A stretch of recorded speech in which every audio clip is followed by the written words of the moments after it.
Bismillahirrahmanirrahim. Kita mulai ibu-ibu sekalian ya. Nama pengajiannya apa? Salam ah? Tahu. Nggak usah protes, sabar ya. Saya ngetes aja. Jamaah majelis taklim atau apa? Majelis taklim atau majelis ghibah?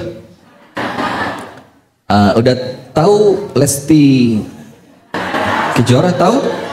Nggak tahu? Dia nyabut tuntutannya tahu? Akhirnya ibu-ibu pada kecewa. Kenapa dicabut? Biarin seharusnya si siapa? Suaminya. Saya tahu padahal pura-pura aja. Kemudian info terakhir ada Nyi. Langsung Nyai. Hebat loh ya muntilan ini ya, Masya Allah. Ternyata semuanya korban viral. Katanya ditangkap terus teriak-teriak gitu ya. Tahu beritanya? Anda lihat di Lambe Tura atau Lambe Nyinyir atau yang mana? Yang mana lagi? Masa enggak lihat? Enggak yakin saya. Udah bismillah. Yang penting ini majelis taklim bukan majelis ghibah. Amin ya rabbal alamin. Baik ibu-ibu sekalian, saya mulai saja. Semoga apa yang akan kita sampaikan benar-benar menjadi manfaat untuk kita bersama. Dan insya Allah menjadi ilmu yang akan menerangi kehidupan kita di dunia sampai di akhirat.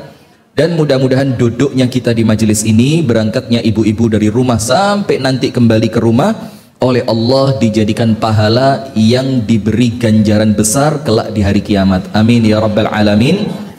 Dan saya sampaikan pula, ketika majelis ta'lim seperti ini ibu-ibu sekalian, itu adalah salah satu waktu yang paling mustajab untuk berdoa.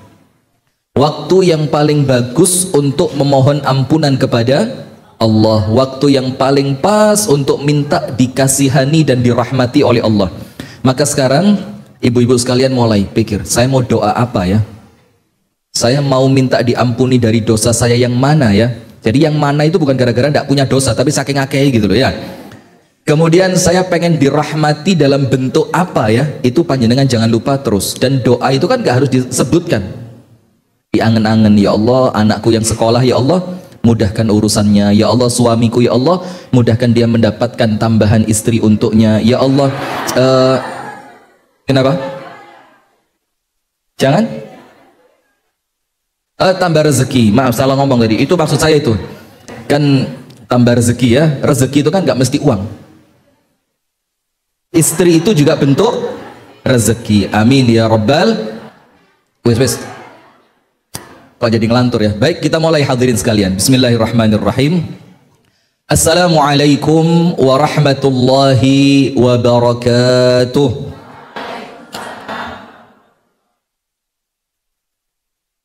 Bismillahirrahmanirrahim. Alhamdulillahi rabbil alamin.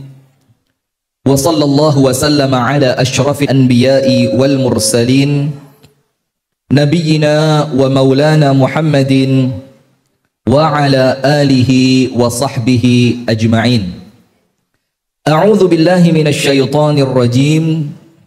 Ya ayyuhalladzina amanu taqullaha haqqa tuqatih wa la tamutunna illa wa antum muslimun.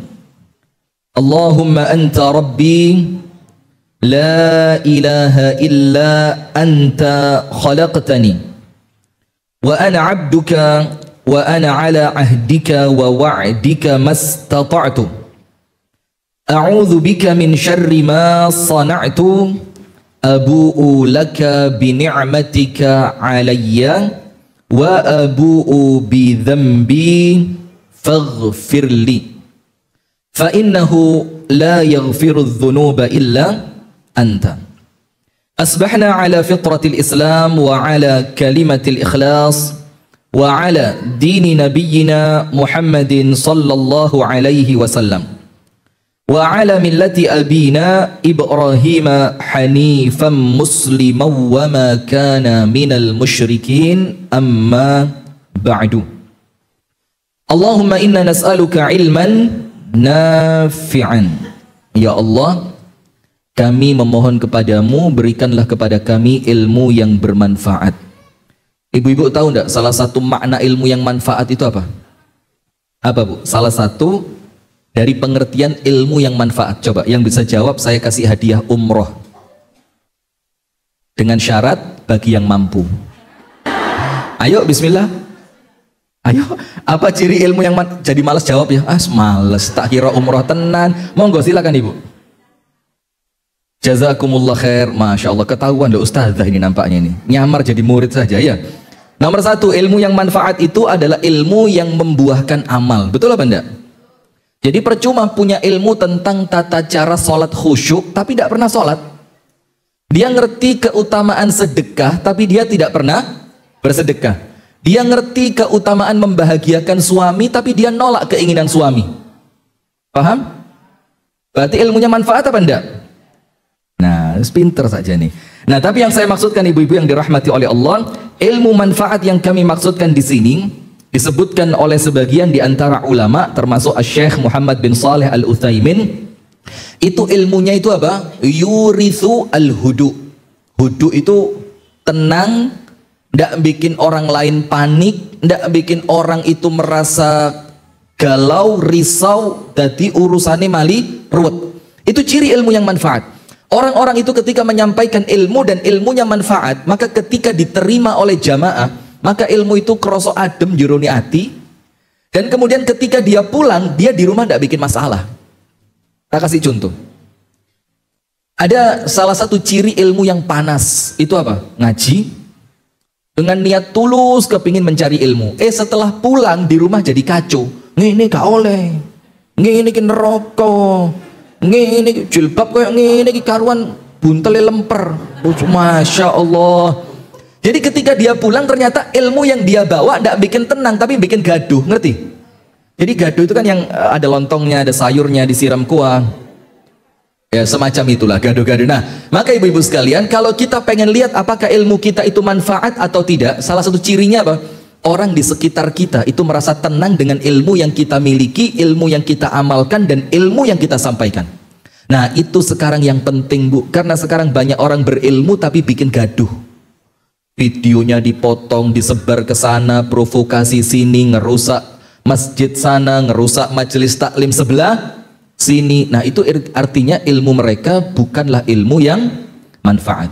Allahumma inna nas'aluka ilman nafi'an. Kita mohon kepada Allah agar Allah berikan apa? Ilmu yang manfaat.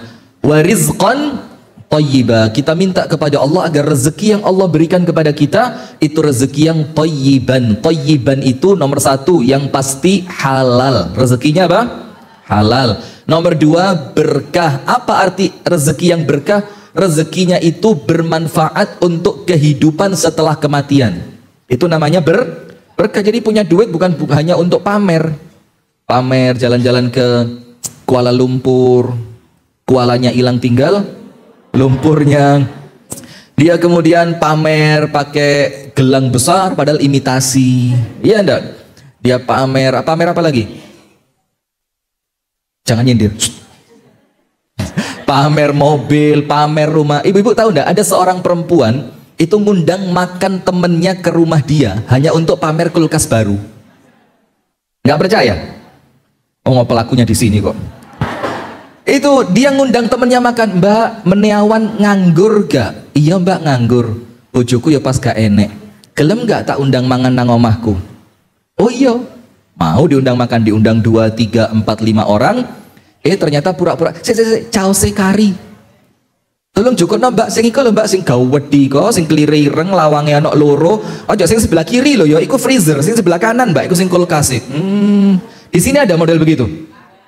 Masya Allah, podo tiba ya, sama di mana-mana sama. Nah, maka rezeki yang thayyiban itu rezeki yang menjadikan kita itu mendapatkan manfaat dari rezeki itu untuk kehidupan setelah kematian. Rezekinya bermanfaat untuk orang lain, rezekinya bermanfaat untuk kebaikan, rezekinya bermanfaat untuk majelis taklim. Nah, kalau ilmunya ada, rezekinya halalan thayyiban, maka amal dan doanya pasti sama Allah diterima. Wa amalan salihan mutaqabbala. Dan berikan kepada kami amal soleh atau amalan yang amal itu engkau terima. Berarti Bu, amal yang diterima, doa yang diterima itu diawali ketika kita punya ilmu. Ilmu mengantarkan kita untuk hati-hati ketika mencari rezeki. Kalau rezekinya bersih, rezekinya baik, halalan thayyiban, maka ibadahnya ringan, doanya insya Allah gampang diijabah. Amin ya rabbal alamin. Ibu-ibu sekalian, jamaah majelis taklim Salimah, bukan Salamah ya. Tadi yang ngomong Salamah salah. Siapa tadi yang ngomong? Baru di sini loh Ustaz disalahkan. Saya di Malang, di Kediri tuh nggak berani. Dan di Malang itu ada kejadian, dan ini kisah nyata ini. Kayak ngwedeni panjenengan ya. Ada ibu-ibu ngerasani saya.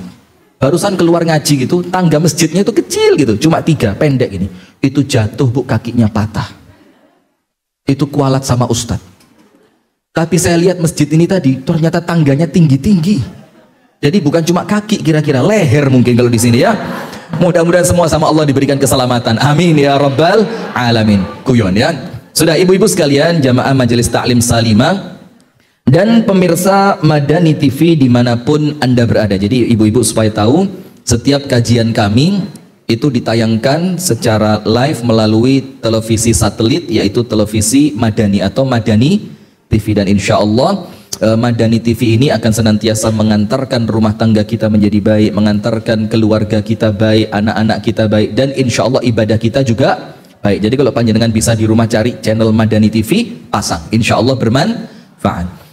Jamaah pengajian Salimah yang dirahmati oleh Allah dan pemirsa Madani TV dimanapun Anda berada, puji dan syukur alhamdulillah kita haturkan kepada Allah atas limpahan nikmat yang Allah karuniakan kepada kita, sehingga di pagi hari ini tanggal berapa bu? La haula wa la quwata illa billah. Tanggal berapa bu? Astaghfirullah.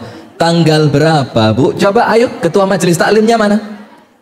Mana ketua majelis taklimnya? Tanggal berapa sekarang? Coba. La haula wa la quwata illa billah. Tanggal 4 di bulan Rabiul Akhir atau Rabiul Tsani. Saya sendiri lupa, 3 atau 4 ya? Ini kualat sama ibu-ibu ini. Sehingga saya 4. Tanggal 4 di bulan Rabiul Akhir atau Rabiul Tsani. Kita bersyukur kepada Allah dipertemukan dalam majelis yang mulia ini dalam rangka beribadah kepada Allah. Dan ibu-ibu dengerin, Imam Ahmad bin Hanbal mengatakan rahimahullahu ta'ala, al-ilmu la ya'diluhu syai'un. Ibadah kepada Allah melalui mencari ilmu bu, itu tidak bisa dibandingkan dengan ibadah selain itu. Ini yang paling keren, yang paling Allah cintai, yang pahalanya paling besar, yaitu menuntut ilmu. Tapi Imam Ahmad mengatakan syaratnya 2. Jadi kita duduk di majelis taklim untuk mengkaji ilmu, untuk belajar tentang agamanya Allah, yang itu akan menjadikan kita ini mendapatkan nilai ibadah yang terbaik. Sholat tahajud kalah. Angkat tangan yang biasa puasa Daud. Tidak ada, Masya Allah. Biasa memang gitu ibu-ibu.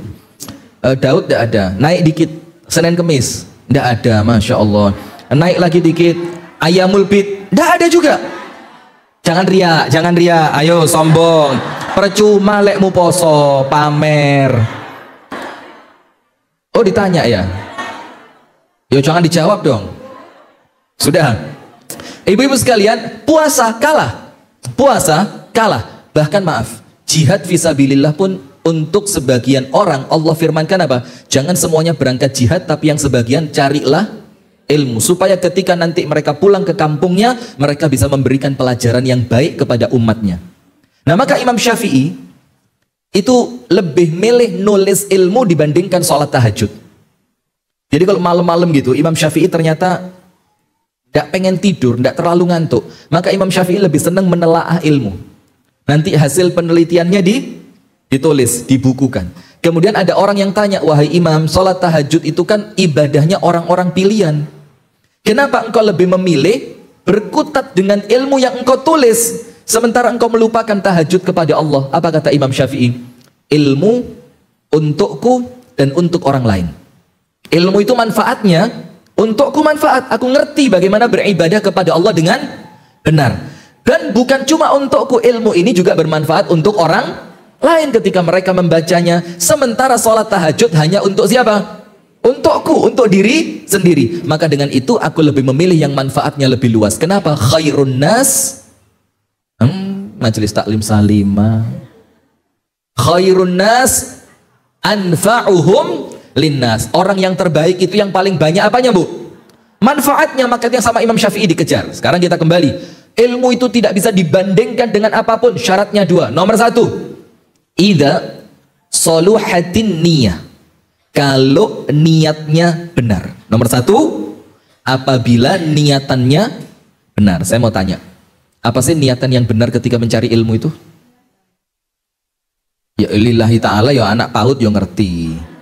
Lillahi ta'ala itu ya ikhlas. Maksud saya pengejawantahannya gitu loh. Apa pengejawantahan itu? Pengaplikasiannya. Bagaimana sih niat yang benar itu ketika diaplikasikan jadi apa gitu loh.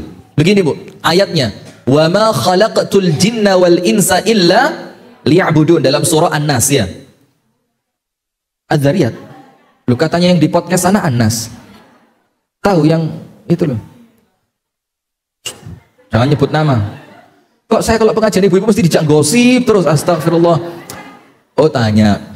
Sudah, dalam surah Az-Zariyat Allah Ta'ala firmankan, tidaklah aku ciptakan jin dan manusia kecuali supaya mereka melakukan apa? Ibadah. Dan sekarang saya mau tanya, bisa enggak panjenengan ibadah tanpa ilmu? Bisa? Enggak bisa. Anda pengen wudhu, aku kepingin wudhu mbak, tapi enggak ngerti caranya, kira-kira bagaimana?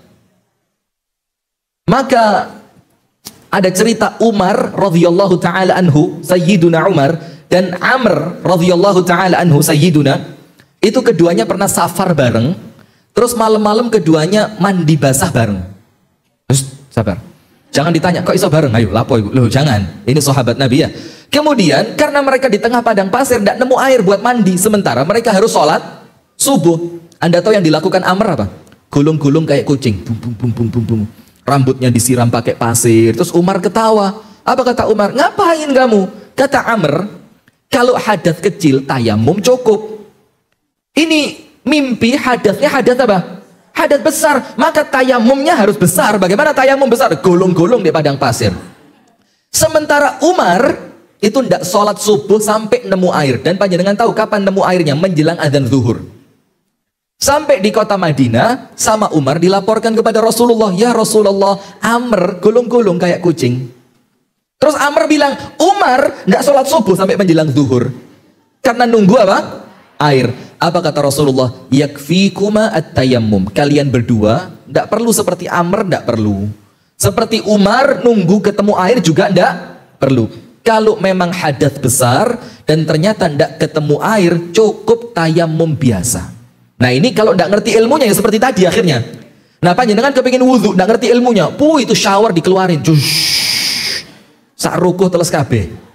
Nah maka niat yang benar ketika kita menuntut ilmu adalah supaya kita bisa mengamalkannya di dalam ibadah, supaya ibadah kita, pengabdian kita kepada Allah menjadi benar, supaya Allah senang dengan apa yang akan kita lakukan. Itu niat yang benar. Nomor dua, apa niat yang benar ketika menuntut ilmu? Nomor dua kata Imam Ahmad Ibnu Hanbal rahimahullahu ta'ala, li raf'il jahli an nafsihi, untuk menghilangkan kebodohan dari dirinya sendiri. Ingat loh ya, panjenengan duduk di majelis taklim bukan untuk ngeritik orang lain. Panjenengan duduk di majelis taklim bukan untuk usil dengan amalan orang lain. Panjenengan duduk di majelis taklim bukan untuk mengkoreksi kesalahan orang lain, tapi kita duduk di majelis taklim untuk mengangkat kebodohan dari diri sendiri. Kalau Allah kasih kesempatan, kalau Allah kasih waktu, dan Allah berikan kemampuan, baru mengangkat kebodohan juga dari orang lain. Nah maka kita bersyukur kepada Allah dikumpulkan di majelis ini, dan ini merupakan majelis yang afdalnya ibadah, sebaik-baiknya ibadah. Salawat beriring salam semoga tercurah dan terlimpahkan kepada uswah kita, suri tauladan kita, Nabi besar, Nabi agung, An-Nabi Muhammad sallallahu alaihi wasallam, beserta seluruh keluarganya, beserta seluruh istrinya, beserta seluruh sahabatnya, dan seluruh di antara umat dan pengikutnya yang setia menjalankan sunnah, tuntunan dan ajarannya ila yaumil qiyamah. Ibu-ibu sekalian, materi kita apa? Ojo dibanding-bandingke, yo mesti korban viral lagi. Saya ngetes loh, padahal saing ke ojo di. Dan saya kalau tema ini kan, ini pernah saya bawa waktu podcast sama Abu Shanum itu yang di luar. Itu saya sama istri saya diingetin, Bang, ojo nyanyi loh ya. Saking takutnya dia, gara-gara apa? Itu lagu lagi viral banget kan? Sehingga ketika temanya seperti itu, khawatir ketika menjelaskan itu kebawa nuansa lagu.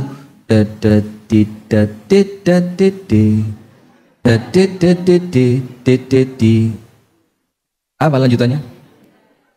Jangan. Sudah. Apa maksud kita, Bu? Ojo dibanding-banding ke. Begini. Dari tema ini yang kita maksudkan begini, Bu. Ibu-ibu lihat. Kehidupan kita, Bu, itu terkadang menjadi tidak baik. Rumah tangga kita terkadang menjadi tidak baik. Hasil usaha dan ikhtiar kita terkadang menjadi tidak baik. Itu ketika kita mulai membandingkan kehidupan kita dengan kehidupan orang lain. Betul apa enggak? Panjenengan merasa miskin karena apa sih? Karena ngelihat orang kaya. Bener apa enggak? Panjenengan merasa jelek karena apa? Lungguh ndek pinggire wong, makanya ono wong ayu adono. Saya gak ketara nemen lek-elek ya. Nah, panjenengan merasa diri jelek karena Anda melihat artis-artis yang itulah pentingnya ghadzul Salimah. Ini kalau ibu-ibu Malang tahu malu loh ini. Kalau ibu-ibu majelis taklim di Malang tahu, woi ketawa ibu-ibu Malang. Ya Allah, Ustaz Rifki kok gelem ngisi ndek kono. Astagfirullah, nanti tidak diundang lagi rusak katanya. Begini, Bu. Maka ada istilah di dalam Al-Quran, ghadzul basar, menundukkan pandangan. Dan ingat, menundukkan pandangan itu bukan cuma menundukkan pandangan dari yang haram, tapi ghadzul basar itu menundukkan pandangan, tidak memanjangkan penglihatan kita kepada orang-orang yang oleh Allah dilebihkan nikmatnya dibandingkan kita. Supaya apa? Supaya Anda tidak merasa Anda orang susah, supaya Anda tidak merasa Anda orang yang sengsara. Kenapa? Karena Anda hidup di dalam kehidupan Anda. Aish hayatak, uripon di uripmu, ojo urip ndek dunyane wong liya. Di sini ngerti bahasa Inggris? Kalau saya pakai bahasa Inggris seperti tadi, ngerti ya? Ngerti ya? Itu namanya English temor namanya. Nah, maka hiduplah di dalam kehidupanmu. Jangan Anda hidup di dunianya orang. Nanti ngeluh saingan, kono tuku jilbab kepingin tuku, kono rabi maneh kepingin rabi maneh. Sana pakai skincare, Anda kepingin pakai skinco. Ko apa ko? Sapi. Kalau skinco kulit sapi, cecek atau rambak. Nah, sudah, maka ibu-ibu, kenapa Anda merasa susah? Gara-gara Anda membandingkan apa yang Allah berikan kepada Anda bandingkan dengan apa yang Allah berikan kepada orang lain, termasuk rumah tangga. Rumah tangga itu, Bu, bisa rusak kalau kita membandingkan istri kita, kalau kita membandingkan suami kita, kalau kita membandingkan mertua kita, kalau kita membandingkan anak-anak kita dengan rumah tangganya orang lain. Bisa rusak apa enggak? Bisa. Contoh, Mas, telokan Mas, isu-isu manasi mobil. Aku Mas, jangan wingi tak panasi. Kapan yo Mas iso manasi mobil? Coba. Terus ngerti blendrang? Nah, aku manasi blendrang Mas. Kapan manasi blazer Mas? Nah, kan? Ini Bu, awal masalah dimulai. Terus Anda ngomong sama suami, "Kulo Mas kerjone genah, lah sampean mancing ae Mas." Wis mancing gak entuk iwak, entuke emosi, mancing emosi. Nah, suami ketika dibandingkan hatinya seneng atau sedih? Sedih. Akhirnya suaminya bales, "Iya Dek, lah bojone kono langsing, lah bojoku."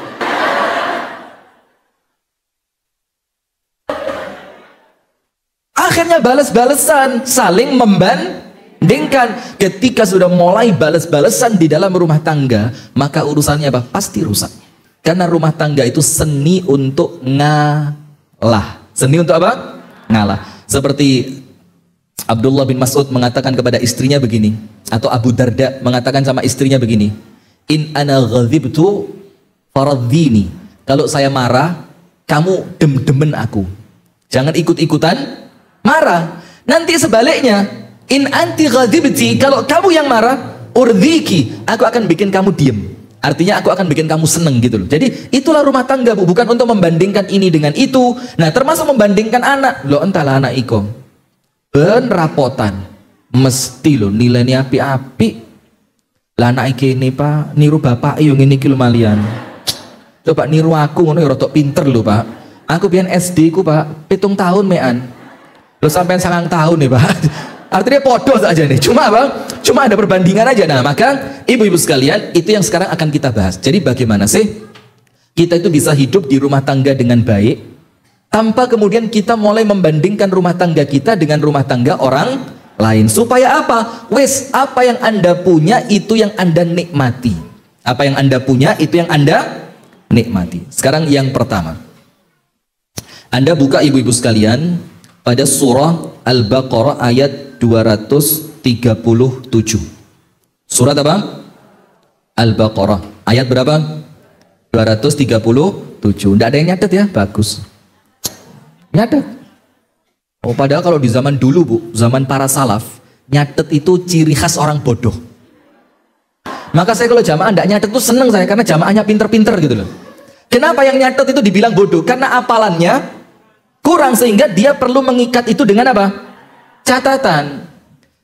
Maka di zaman Rasulullah itu tidak bisa baca, tidak bisa tulis, itu bukan aib. Kenapa? Karena apalannya kuat. Atau seperti Imam Syafi'i. Pernah dengar cerita Imam Syafi'i ketika duduk di majelisnya Imam Malik? Belum. Ceritanya wakil mau belum ya. Gini Bu, Imam Malik itu katakan, contoh ya, majelisnya hari Rabu, pembukaan majelisnya itu hari apa? Rabu. Itu masjidnya sudah penuh mulai hari Minggu. Dan yang datang ke majelis taklimnya Imam Malik itu bukan orang awam, tapi ulama. Maka ketika Imam Syafi'i pengen belajar sama Imam Malik merasa aneh. Lo masih kecil kok mau belajar sama saya, kamu ngerti apa? Ternyata Imam Syafi'i sudah punya hafalan yang sangat banyak. Bahkan kitab tulisannya Imam Malik, kitab hadits Al-Muwatta, itu Imam Syafi'i sudah hafal. Maka kata Imam Malik, ya sudah berarti kamu boleh ngaji duduk di majelis saya. Sudah. Dan semuanya Bu nyatet. Seperti ibu-ibu majelis Talim Salimah ini, semuanya nyatet. Ada yang di buku, ada yang di sini. Yang di HP saya tidak yakin yang nyatet, alah chatting itu. Atau stalking Instagram. Di sini Instagram bisa Rifki.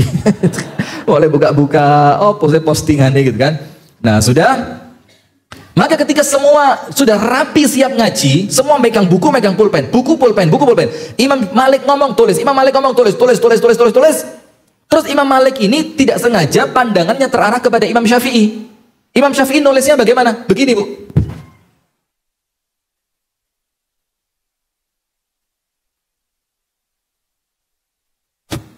Imam Malik bilang apa? Wallahi ya'bad hadha. Ini anak guyon ini. Sudah tak kasih kesempatan ngaji sama saya, dia bercanda, main-main dia. Sama Imam Malik dibiarin. Biarlah mungkin hari pertama, dia belum tahu suasana pengajian saya yang begitu serius. Hari kedua sama, hari ketiga sama.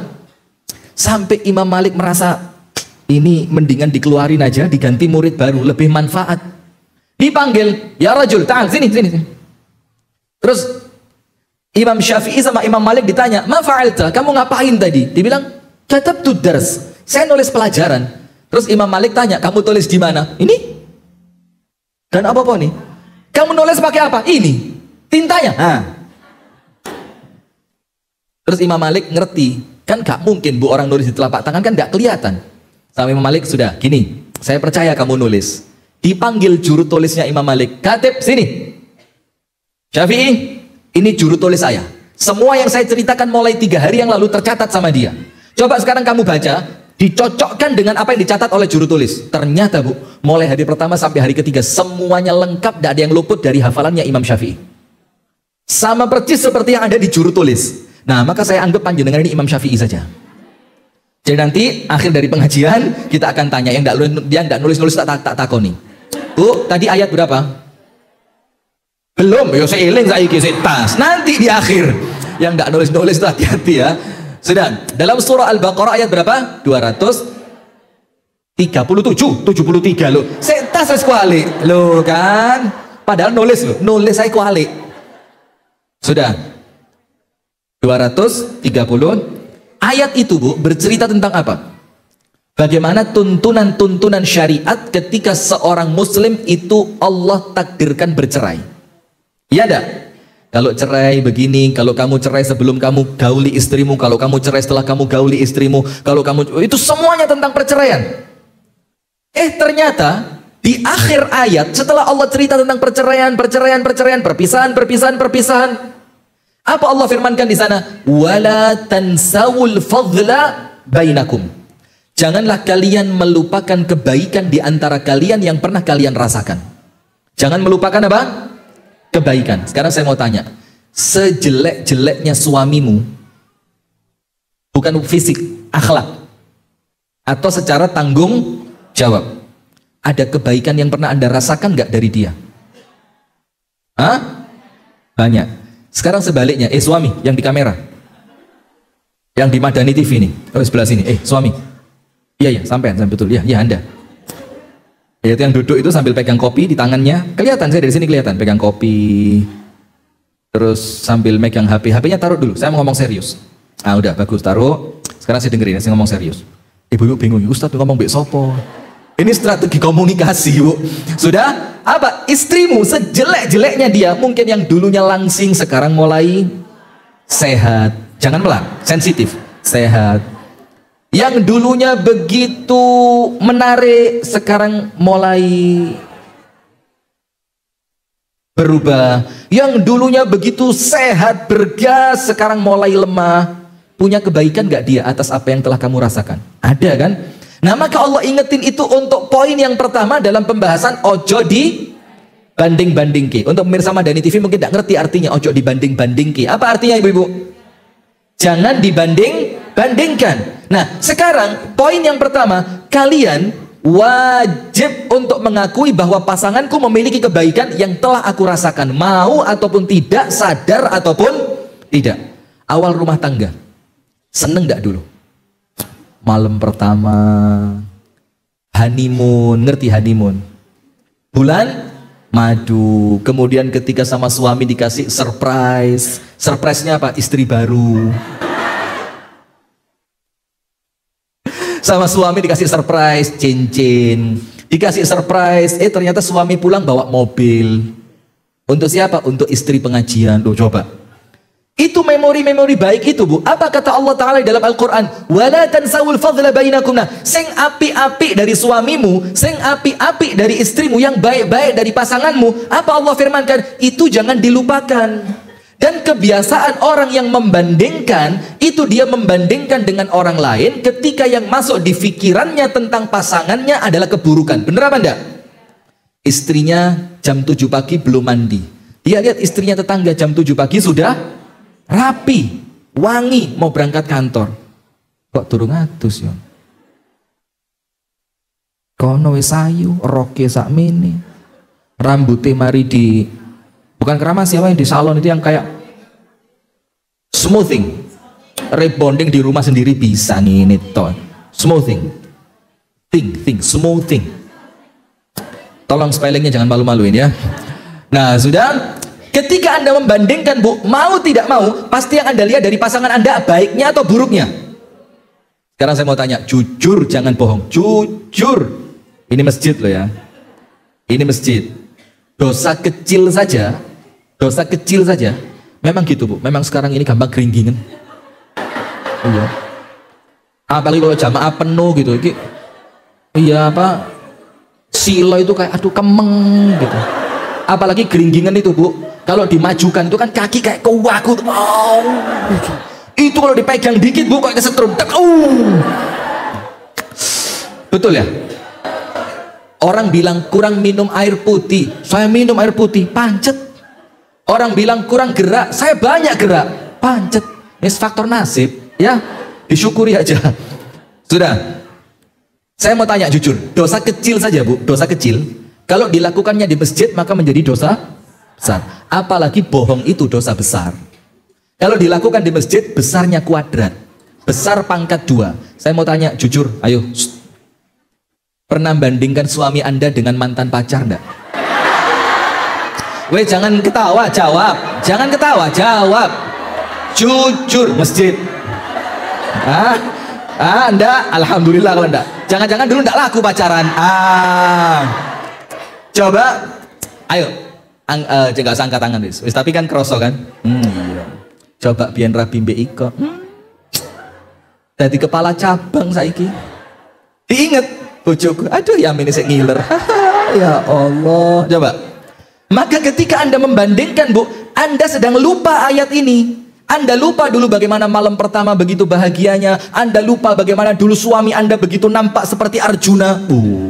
Iya enggak? Seakan-akan tidak ada laki-laki lain di dunia ini, cuma dia. Maka rabinya sama dia. Coba untuk liani ya liani. Nah, seakan-akan dunia itu hanya milik. Nah, ketika Anda mulai membandingkan, berarti Anda lupa ayat ini. Sementara Allah firmankan apa? Jangan lupa kebaikan dari pasanganmu. Padahal ayat ini, hadirin, Allah firmankan untuk orang yang cerai. Ingat loh ya, cerai itulah sudah di puncak-puncaknya masalah rumah tangga. Betul enggak? Saya mau tanya, cerai itu boleh apa enggak sih? Baik atau buruk? Belum tentu buruk. Belum tentu buruk. Dan juga belum tentu baik. Tergantung alasannya, tergantung caranya, tergantung niatannya. Betul enggak? Karena kalau cerai itu buruk, syariat tidak akan bikin syariat perceraian. Betul apa enggak? Karena syariat ngatur, maka cerai itu solusi. Ketika memang rumah tangga tidak lagi mampu digunakan untuk beribadah, mendekatkan diri kepada. Semakin berhari-hari dalam rumah tangga, semakin dosa, kan rugi. Berumah tangga kok tambah dosa, yang seharusnya kita justru dapat pahala, ini kok malah dapat. Nah, maka dengan itu ada syariat cerai. Nah, tapi hati-hati, Bu. Cerai itu di akhir masalah rumah tangga. Ketika semua proses islah mendamaikan tidak berjalan, saling introspeksi juga tidak membawa manfaat, saling merenung keadaan masa lalu, semuanya baru muncul apa? Cerai. Ini puncak. Ingat, di puncak masalah rumah tangga saja Allah Ta'ala firmankan apa? Wala tansawul fadla bainakum. Jangan lupa kebaikan pasanganmu. Dia pernah baik sama kamu. Kamu pernah sayang sama dia. Iya enggak? Nah, maka artis yang nyabut tuntutannya itu, ini ayat dipakai sama dia. Biarin aku dibanting, tapi kemarin aku disenengin sama dia. Betul? Sampai ada tulisan loh, Bu, ada kardus isinya barang mau dikirim ekspedisi. Tulisannya apa? Jangan dibanting karena ini bukan listrik. Ditulis gitu. Jangan dibanting karena ini bukan, dan saya bukan. Astagfirullahaladzim. Sudah. Di puncak-puncak masalah saja, ketika Anda sudah diambang perceraian, bahkan ketika sudah bercerai, tidak boleh lupa sama kebaikannya siapa? Pasangan, suami ataupun istri. Sekarang saya tanya, kenapa ya Allah saya tidak boleh lupa kebaikan pasangan saya? Kenapa? Saya tanya kenapa, ditanya kenapa Ustadz? Ini saya tanya, kenapa kita tidak boleh lupa kebaikan pasangan kita? Supaya keburukan yang saat ini muncul, keburukan yang saat ini Anda rasakan dari pasangan Anda, itu ada pembandingnya dengan kebaikan yang pernah Anda terima. Supaya di mata Anda, suami itu gak cuma ele tok. Supaya di mata Anda, istri itu gak me ele tok. Tak ceritain. Ini cerita, Bu. Di Ruwiyah itu bukan rawa. Ruwiyah itu konon diriwayatkan. Ada kata-kata apa? Konon. Karena dicek di kitab-kitab hadis ternyata tidak ada. Cuma cerita ini bersambung terus dari ulama kepada ulama sampai cerita ini datang kepada kita. Ingat gak? Ini cerita tapi ingat ya, belum tentu dinisbatkan kepada Sayyiduna Umar. Tapi kita ambil hikmah dan pelajarannya. Setuju? Bu, lu turu. Astagfirullah. Begini ceritanya. Ada seorang laki-laki dimarahin sama istrinya. Ternyata istrinya bukan suaminya penakut, bukan. Cuma istrinya lebih berani saja. Maka saya pernah ketemu Ustadz Dasat Latif itu, beliau bilang gini, saya nggak takut sama istri. Saya nggak takut. Saya berani nikah lagi, berani kata beliau. Tapi istri saya lebih berani. Tak pikir-pikir, saya berani. Tapi istri saya lebih. Berarti kalau Anda tidak lebih dari dia, ya Anda takut. Oh enggak, jangan dibahasakan takut ya. Saya berani, cuma istri lebih. Nah, itu ada seorang sahabat habis dimarahin sama istrinya, dibentak-bentak, dimarahin. Dia mikir, wah ini kelaki-lakian saya nggak boleh diinjak-injak ini. Saya lapor sama siapa ini enaknya? Mikir dia, yang paling keren laki-laki itu Umar. Ketuk rumahnya Umar, tok, tok, tok. Dia mau curhat. Mau tanya, Umar bagaimana istri saya nih? Ya apa caranya cek dia takut sama saya gitu. Diketok sama dia pintu rumahnya Sayyiduna Umar. Tok tok tok. Apa yang terjadi? Pas dia ketok tok tok tok. Pas dia dengar Sayyiduna Umar sedang dimarahin sama istrinya. Lu podo. Apa katanya dia? Salah tempat curhat ini. Waduh, akhirnya ngetok pintunya nggak dilanjutin. Dia pulang, seret balik. Ketika dia pergi sama Sayyiduna Umar, pintunya dibuka, ditanya, ya Rajul ta'al, sini. Nggak jadi, sini, nggak jadi, sini. Balik dia. Tanya, kenapa? Ketok pintu rumah saya buka, kamu kabur. Dibilang apa? Begini Sayyiduna Umar, tadi saya dimarahin sama istri saya. Saya pikir Anda itu kan kagak perkasa, setan aja takut kok. Saya mau curhat, saya mau minta masukan bagaimana supaya istri ini takut sama kita. Ternyata ketika saya ketok, nasib kita sama. Terus saya pikir, buat apa saya curhat sama orang yang juga dimarahin sama istrinya? Mendingan saya pulang, kata Umar. Sini, tak beritahu ilmu, kata Umar. Saya sabar atas kemarahan dia, itu tidak seberapa dibandingkan perjuangannya dia untuk saya. Coba ingat, yang diingat baiknya atau buruknya? Baiknya atau buruknya? Baiknya. Maka dikatakan sabarnya saya kalau dia cuma teriak sekali dua kali itu tidak sebanding dengan kebaikannya dia. Nomor satu kata Umar, dia yang memasakkan makananku. Nomor satu. Nomor dua, dia yang mencucikan pakaianku. Dalam keadaan itu sebenarnya bukan tugasnya dia. Dia yang membersihkan rumahku. Dia yang mengandung dan melahirkan anakku. Dia yang menyusui dan merawat anakku. Maka semua kebaikan yang dia lakukan untuk ku tadi, itu tidak sebanding kalau cuma dia teriak seminggu sekali atau sehari 4 kali. Tidak sebanding.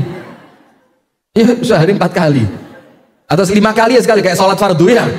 Itu tidak sebanding. Nah maka di sini Bu, Umar mengajarkan kepada kita, bukan kemudian malah ngelihat istri sahabat yang lain. Lo entah bojone kok gak tahu jerit. Ya mesti mas bisu. Yo. Istrinya dia tidak pernah teriak, kamu. A'udzubillahi minasyaitonirrajim.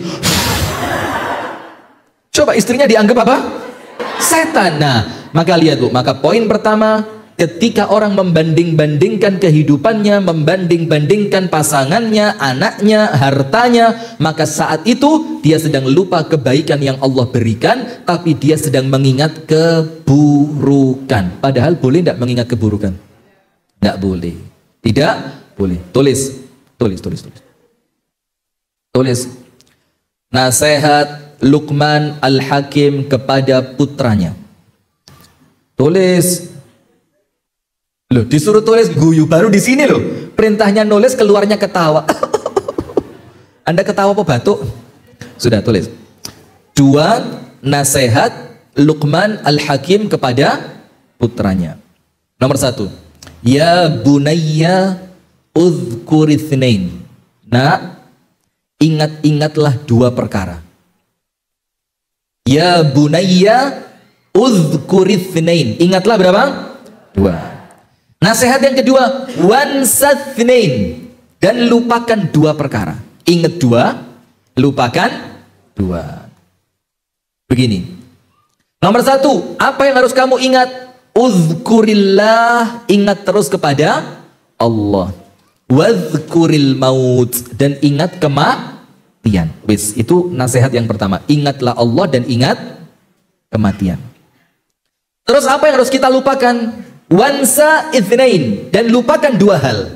Nomor 1, insa ihsanaka ilal ghair, lupakan kebaikanmu kepada orang lain. Jadi kalau panjenengan pernah berbuat baik kepada orang lain, jangan diingat-ingat, wis lupain saja.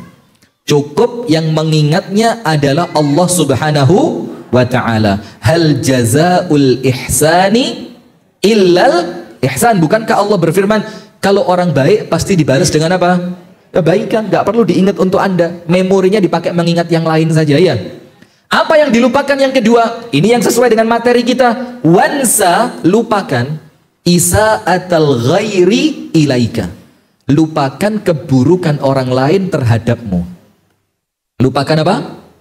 Keburukan orang lain kepadamu. Nah, insya Allah kalau ini kita masukkan ke dalam rumah tangga, mudah-mudahan rumah tangga kita menjadi rumah tangga yang baik. Amin ya rabbal alamin. Itu yang pertama. Sekarang poin kedua.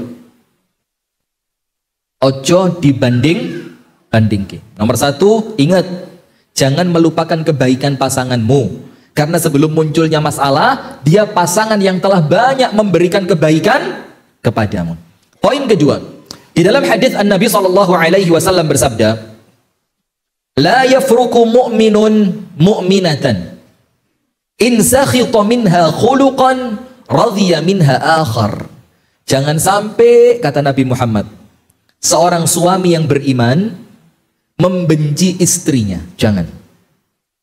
Berarti kalau suami panjenengan ibu-ibu dan pemirsa Madani TV dimanapun berada, kalau para suami itu ngerti hadis ini, insya Allah perempuan itu di rumahnya akan dimuliakan seperti ratu. Kenapa? Karena Rasulullah melarang jangan sampai laki-laki atau suami membenci siapa? Istrinya. Kemudian Rasulullah melanjutkan sabdanya, in sakhita minha khuluqan, ketika dia tidak menyukai satu perangai dari istrinya, radhiya minha akhar, maka dia akan mencintai, menyukai, menyenangi perangai yang lain dari istrinya tersebut yang baik. Tak kasih contoh biar gampang. Manusia itu kan ada baiknya, ada buruknya. Ada api ada ele, ono api, ono, semuanya kan begitu. Karena kita ini fa'alhamaha fujuraha wa taqwaha. Angkat tangan yang istri yang tidak pernah salah sekalipun, angkat tangan. Angkat tangan, katanya perempuan tidak pernah salah. Ayo, angkat tangan. Katanya, bener apa salah tapi? Tidak bener ya? Tidak bener, sudah. Berarti Bu, Anda harus meyakini bahwa saya memang seorang manusia yang tidak luput dari kesalahan. Tapi ingat, suami Anda oleh Nabi Muhammad diingetin, bukan berarti kesalahan istrimu untuk membandingkan dia dengan perempuan lain. Contoh, si istri ini yang di rumah sekarang tidak bisa masak. Itu kekurangan atau kelebihan? Yang sebenar, kekurangan atau kelebihan? Kekurangan. Iya ada. Ada istri, ini cerita ya, istri bulan Ramadan minta kepada suaminya dibelikan buku resep masakan buka puasa. Mas, beliin buku resep buka puasa dong, biar saya bisa masak macam-macam selama 30 hari. Sip. Dibeliin sama suaminya, tebel sekian Bu. Color, ngerti color? Color itu warnanya itu kayak foto. Yo ijo, ya sudah aslinya gitu loh, color. Udah. Yang lainnya Ramadan baca Al-Quran, dia baca buku resep. Dari jam 8 pagi, adzan zuhur sholat. Setelah adzan zuhur baca lagi. Adzan asar sholat. Setelah adzan asar baca lagi. Sampai 4:30 Bu. Buka puasanya Grab food. Pesan apa? Makanan online. Lagi terus buku resep kayak apa? Lo ngini lo Mas. Halaman pertama bahannya gak jangkep di kulkas. Oh iya. Resep kedua panci ini gak podo loh Mas. Iki panci ini Preston di oma panci apa? Lion. Apa nama panci yang murah-murah itu? Apa? Jawa. Jawer. Java. Siapa lah wis pokoknya daripada iklan ini ya. Sudah. Sing nomor loro panci ini gak podo lho Mas, kok rasanya gak enak sampai ngamuk. Lah sing nomor telu gini lho Mas, iki jane barangnya yo jangkep, kompori podo, panci ini podo, tapi aku durung iso Mas, iki rada angel. Nomor papat, sing nomor papat iki sampean gak doyan kira-kira Mas, iki lho anu bahane iku ikan, sampean gak doyan iwak kok. Oh ya wis. Nomor lima iki anu Mas, iki lek tak masakno Mas, engko sampean wetenge gak kuat. Iki soalnya nek kene tulisannya lombok iki 3 kilo. Dia enggak tahu itu lombok 3 kilo wong sak kampung. Dikasih buat suami cuma 1. Nah, sudah. Ini subhanallah Bu, dibeliin buku resep jadi apa? Walak-walik, ngaji ndak, masak ndak, buka puasa pakai apa? La haula wala quwata illa billah. Itu kelebihan atau kekurangan? Sudah. Ketika suami lihat ada kekurangan istri pada posisi itu, bukan kemudian kekurangan ini untuk membandingkan dengan perempuan lain yang pintar masak, tapi apa? Ini PR buat suami. Ketika Anda lihat satu kekurangan istri Anda pada posisi masak, maka Rasulullah ngasih PR. PR-nya apa? Golek ono kebaikan istrimu yang bisa nutupi kekurangan masak ini. Misalkan, oh iya, memang dia tidak bisa masak, tapi sama anak-anak telaten betul. Sama anak apa? Telaten. Telaten itu apa? sabar, merawat dengan penuh kasih sayang. Sementara istri yang sebelah sana pinter masak, tapi sampai adzan isya anaknya belum mandi. Nah coba, itu tugasnya. Jadi membandingkan itu bukan dengan keburukannya, tapi bandingkan keburukan dia dengan kebaikan yang dia. Ini balik ke poin pertama, api ojo dilalek. Kebaikannya dia jangan dilupakan. Ketika engkau membenci satu akhlak darinya, maka engkau akan mencintai akhlak-akhlak baik yang lain dari dia. Contoh yang lain, bojoku iki lewemu. Maaf, saya tidak sedang ngomong yang di sini ya, enggak. Atau contohnya diganti aja, ini rotok sensitif lemu ini. Tapi tidak apa-apa lah ya. Bojoku Ustaz, itu tiang masjid di belakang kamera ini Ustaz. Yo, kurang lebih segitulah.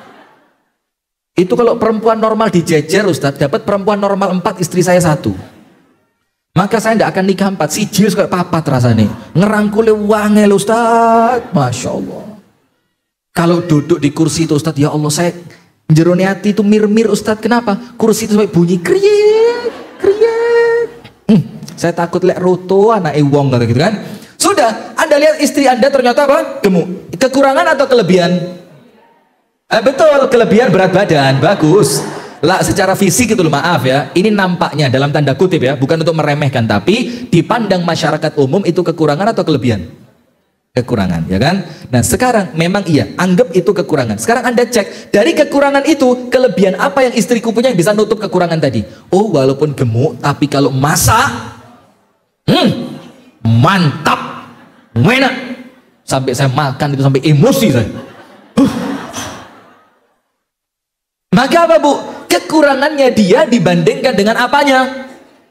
Kelebihannya. Bukan kekurangannya dia Anda bandingkan dengan kelebihan orang. Yo gak gatuk, sampai kapanpun gak beres. Bojoku Ustaz lek pakai lipstik. Orang lain lipstik 1 3 bulan baru habis.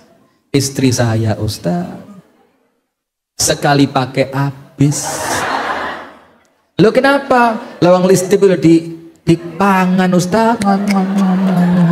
Orang kan dioleskan ke bibir, dia diapain? Orang lipstik di bibir Ustaz, istri saya dialis, tembus belakang, balik alis, turun hidung, wayai lambe lipstik entek Ustaz. Maka sudah Bu, apapun yang Anda lihat dari keadaan pasangan, bukan cuma istri, tapi siapa? Misalkan suami Anda, bojoku Ustaz ya Allah, lek mulai kerja Ustaz, kalau dia pulang kerja itu gak mau mandi. Terus gitu itu malam Ustaz ngerangkul saya. Saya mikir, coba bukan suami saya. Tidak mungkin di situ. Apa ya kan? Coba. Nah, maka lihat, mungkin memang suami yang ada di rumah sekarang jarang mandi. Tapi lihat bagaimana ternyata dia sabar luar biasa, tidak pernah marah. Saya mau tanya, mending mana suami tidak pernah mandi tapi sabar? Tidak pernah mandi tapi sabar, dibandingkan ganteng, perawatan, putih, wangi, tapi suka banting-banting. Jujur jawab, pengen mana? Ganteng sabar, ndak ono. Di surga nanti ganteng sabar. Di dunia ini mesti ono kalongi, mesti ada kurangnya di dunia. Kalau semuanya lengkap, Anda tidak kepingin surga nanti, ya enggak? Sudah, jujur jawab sing kompak. Elek sabar, ganteng kasar. Pilih mana? Ya sudah, karena Anda milih oleh yang ngono wis. Wah, Anda yang milih kan? Ini kok nampaknya seperti curhat gitu loh ya. Tapi tidak apa-apa, yang penting dia suami yang sabar. Sama seperti anak-anak di rumah. Anak saya ini kalau diajari matematika sampai emosi saya. 2 tambah 2 berapa? 3. Nah, 2 gabung berapa? 3. Allahu Akbar. Masa ujian sabar saya sama anak gitu kan? Anaknya tidak ngerti matematika, ujian matematika nilainya berapa? Nah ini guru matematika saya insya Allah menyaksikan, karena beliau mesti ngelihat live saya. Saya waktu SD matematika itu nilai saya paling bagus di kelas. Bagusnya bukan karena apa? Bagusnya karena apa? Sama guru matematika saya digambari dikasih mata, dikasih hidung, kasih mulut, kemudian sampingnya diwarnai. Maka nilai saya paling indah di kelas itu. Teman-teman yang lain nilainya 7, angel digambari, saya lingkaran. Jadi gambar itu gampang gitu loh, ada matanya, ada hidungnya, ada mulutnya. Subhanallah. Tapi sekarang Bu, dibanding teman-teman saya yang nilainya 10, nilainya 7, saya yang sama beliau paling dibanggakan. Aku biar guru nih, saiki DE guruku. Ya Masya Allah, bangga dia. Kenapa? Karena hidup itu bukan cuma matematika, bener enggak? Ada IPS, kimia, fisika, gak iso pisan tapi liane. Nah, misalkan putra Anda di rumah matematikanya jeblok, dia ndak pinter hitung-hitungan. Tapi apa? Ketika diajak sholat ke masjid sama abinya, sama abahnya, dia semangat. Ayo ke masjid. Coba, nyenengin hati mana? Pinter matematika tapi males sholat, dibanding matematika ndak pinter tapi sholatnya baik. Milih mana? Betul apa enggak? Nah, berarti sekarang pada poin yang kedua, Rasulullah Muhammad SAW memang dalam hadits ini ada perintah untuk membandingkan Bu, tapi yang dibandingkan bukan jeleknya tapi apa? Baiknya. Dibandingkannya bukan orang lain yang lebih kepada orang lain yang lebih baik, tapi dibandingkan dengan sifat yang dia punya, tapi sifat itu baik yang bisa menutupi apanya? Paham? Gak yakin saya. Paham? Nah, sekarang kita kembali balik contoh. Berarti Bu, suami Anda yang sekarang ada di rumah, itu Anda lihat jeleknya atau baiknya? Buruknya atau baiknya? Suami yang di rumah, mana kameranya? Sip. Suami. Ya Anda, belum habis kopinya dari tadi. Cepat habisin, keburu dingin. Suami, pemirsa Madani TV yang di rumah, perhatikan, istrimu yang sekarang di rumahmu, jangan dilihat jeleknya, kemudian engkau bandingkan dengan cantiknya istrinya orang lain. Yo jelas hancur. Tapi apa? Istrimu yang nampaknya gemuk, tapi pinter masaknya yang kamu ingat. Istrimu yang nampaknya tidak bisa masak, tapi perhatian sama anaknya yang kamu ingat. Istrimu tidak bisa masak, tidak perhatian sama anak. Tapi apa? Dia sama orang tuamu begitu sayang. Nah, maka yang dilihat dibandingkan baiknya dengan keburukannya, tapi bukan dengan orang lain, tapi dengan orang yang Faham ibu-ibu? Sip, berarti ojo banding dengan siapa? Dengan orang lain. Kenapa Bu? Karena orang lain yang Anda lihat itu bukan Anda lihat hanya orangnya, tapi apa? Kalau mau mutu ngomong dulu ya, saya tak pose dulu. Sadar kamera loh saya. Eman lepas nanti Anda foto saya pas gini. Teman-teman editor ini kadang-kadang ya ganggu. Itu pas mau bikin tulisan yang nadanya marah itu dicari video saya passing ngomong ini, itu dipotong, di screenshot, ditempelkan di YouTube, Facebook. Yo sing rodok ganteng titik lah, Masya Allah. Kalau Anda tidak ngelihat, saya lihat istri saya lah, kan kesian ketika dia lihat di YouTube, bojoku kok ini. Terus istri saya mulai lihat ustadz yang lain ganteng bojoku. Nah itu jangan ya. Berarti Bu, ingat, bandingkan dengan kebaikannya. Dengan apa? Kebaikannya. Nah, saya mau ngomong apa tadi kok sampai lupa? Gara-gara mutu, saya sadar kamera saya ini. Nah sudah, maka ingat, perhatikan yang baik-baik. Nah gini, saya ingat, orang lain yang Anda lihat, yang dia Anda bandingkan dengan apa yang Anda punya, itu bukan cuma orangnya tok yang Anda lihat, tapi apa? Ada setan yang menghiasi. Na'udzubillah. Semoga Allah menyelamatkan ya. Amin ya rabbal alamin. Semoga Allah berikan kebahagiaan dalam rumah tangga kita. Amin ya rabbal alamin. Contoh begini. Contoh. Rata-rata Bu ya, yang kita tahu, orang yang selingkuh dan ketahuan itu biasanya, na'udzubillah ya Allah, wedi ngomong gini, biasanya selingkuhannya lebih jelek dari pasangannya. Iya Banda? Iya Banda? Sampai tetangga itu ketika lihat Bu, jadi meripati ketutup ya. Betul loh kalau dikatakan cinta itu buta. Lewang bunder ireng, bojone dukur putih ayu. Kok mbek sing kok gak mbek aku ae. Loh. Kok ngomongnya aneh. Nah, makanya lihat Bu. Kenapa kok rata-rata yang kita nampak, kita lihat mesti lebih jelek? Walaupun yuk ada saja yang lebih cantik, ada, lebih kaya, ada, lebih mentereng, ada, ibu-ibu majelis taklim. Awas lah ngomong ada, jangan-jangan Anda pelakunya ya. Kok ada itu loh? Insya Allah kalau majelis taklim enggak. Kenapa kok dia lebih jelek tapi menarik, istrinya lebih cantik tapi tidak menarik? Kenapa? wa zayyana lahumus syaitanu a'malahum. Karena dia yang tidak halal bagimu oleh setan ditampakkan apa? Indahnya, mesemi, manis serang, sedep koyok beras ketan. Ireng loh mas, ya mas yo ireng tapi lah ketan ireng. Dikai bubur kayak santan ya wis enak. Tapi ndek ya penak sih, gampang rogoane. Tapi gak tahu atus, ambune natural. Loh, jadi kalau orang lain itu bayangin kan. Astagfirullahaladzim. Saya takut kalau ceramah begini tau Bu, umi saya lihat. Kalau umi saya lihat sebentar lagi WA, wes ya guyone jaga akeh. Astagfirullah. Saya cek dulu ya. Saya cek dulu. Astagfirullahaladzim. Aman. Setelah saya bilang aman, biasanya metu WA nih. Aku ndelok kok nak, gitu biasanya. Sudah. Maka ketika Anda terpesona dengan orang lain, jangan orang lain yang menjadikan Anda terpesona Anda bandingkan dengan pasangan Anda. Kenapa? Pasangan Anda sudah halal dan setan seneng enggak kalau Anda dengan yang halal? Enggak seneng. Kenapa? Karena saat itu Anda dapat pahala. Anda megang tangannya suami, berpahala enggak? Berpahala. Anda ngerangkul suami, berpahala enggak? Berpahala. Tapi hati-hati ketika istri mendoakan suami, suami waspada. Semoga rezekimu lancar ya mas. Ikis ketoro.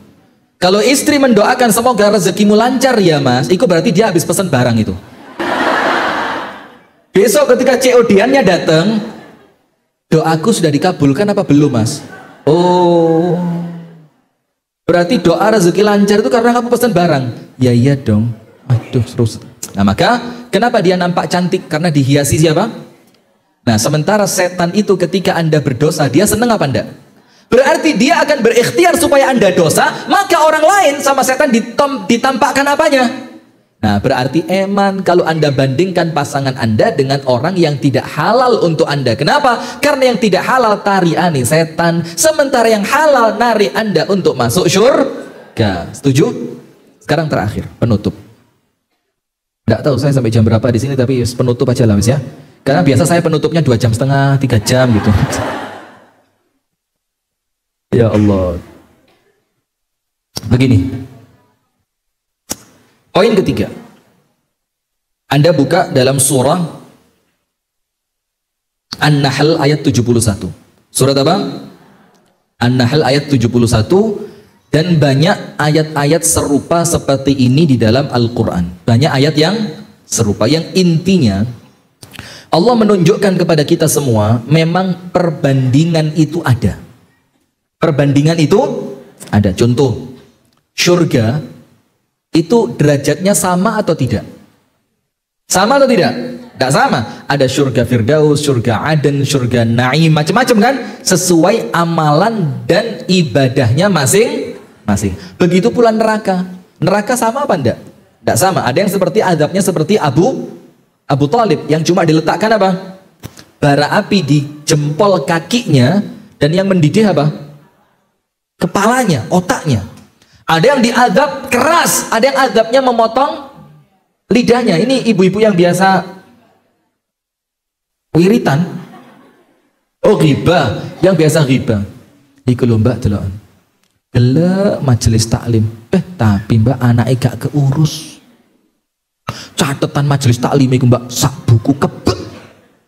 Tapi mbak nguber tukang sayur gak jilbaban.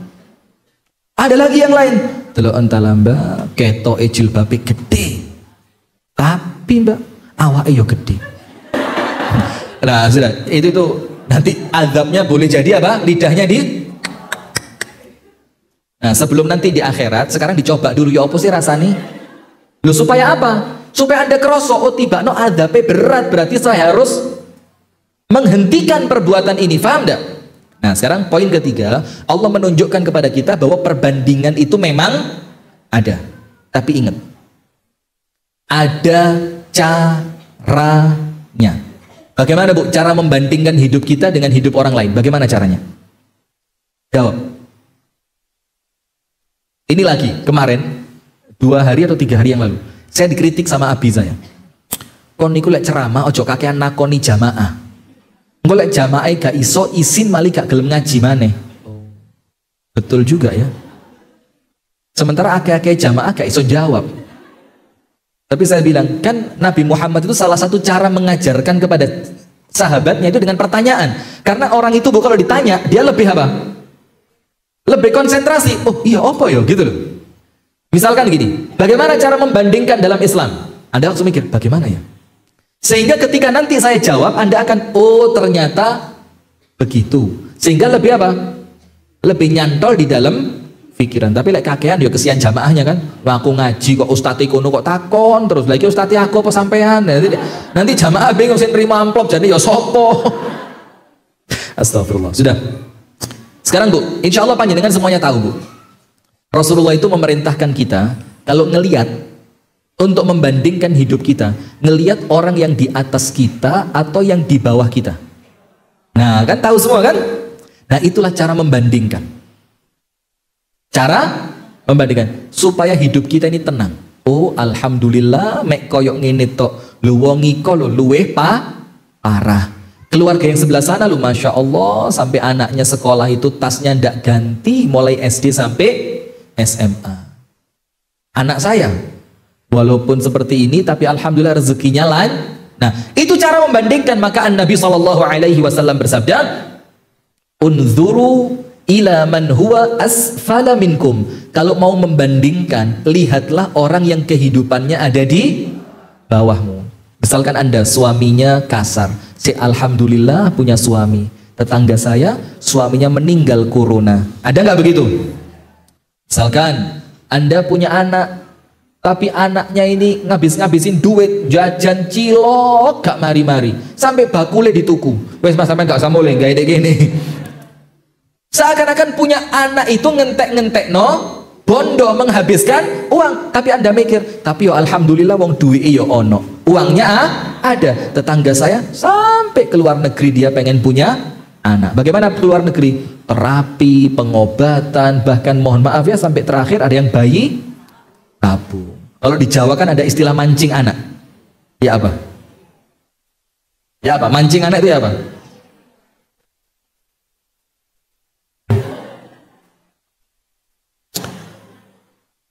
Mengasuh anaknya orang lain, dan biasanya anaknya keluarga dekat kan, diasuh di rumahnya, dirawat, disayangi, tidur bareng, dianggap seperti anaknya sendiri. Biasanya orang seperti ini Bu, subhanallah qadarullah Pak, tiba-tiba dia bisa, tentu karena kehendaknya siapa? Allah. Maka ada satu video saya, video lama nemen, video lama, sama orang dipotong, krek dimasukin TikTok. Itu yang tentang, sebenarnya banyak, cuma yang terakhir yang itu sampai saya ketawa sendiri. Salah satu cara kalau ada rumah tangga Bu, berumah tangga sudah lama tapi tidak kunjung dikaruniai keturunan, salah satu caranya bagaimana? Itu disebutkan oleh para ulama, udan-udanan bareng, hujan-hujanan bareng. Jadi ketika turun hujan pas deres Anda keluar berdua, tapi jangan di lapangan. Yo, cari tempat yang tertutup itu di lapangan kayak film India. Langsung musiknya keluar, terus si perempuan gelang di kakinya dibunyikan, si suami selendangnya dilempar, tarik. Kok tahu banget ya? Gitu film India ya. Sekarang ganti drakor nggak raya, kurang seru. Nah sudah. Kenapa kok hujan-hujanan? Wa ja'alna minal ma'i kulla syai'in hayy. Dan Allah jadikan dari air, yang arti air sini air hujan, segala sesuatu yang tadinya mati menjadi hidup. Kan orang yang belum bisa hamil itu boleh jadi ada sel-sel tubuhnya yang masih mati, dan itu diniati. Diniatkan apa? Mudah-mudahan dengan air hujan ini Allah menghidupkan sel yang mati itu, dan kemudian saya oleh Allah dikaruniai anak. Itu sama orang dipotong. Terus videonya perempuan pakai baju ketat, gak gaya jilbab, narik bojone pas udan deres. Terus di video itu suaranya suara saya. Astagfirullahaladzim. Ada keluarga saya di Batu, di kota Batu, tahu kota wisata Batu, Malang, Batu, bukan Malang. Iya sudah, bisa apa wis akar ya. Sudah.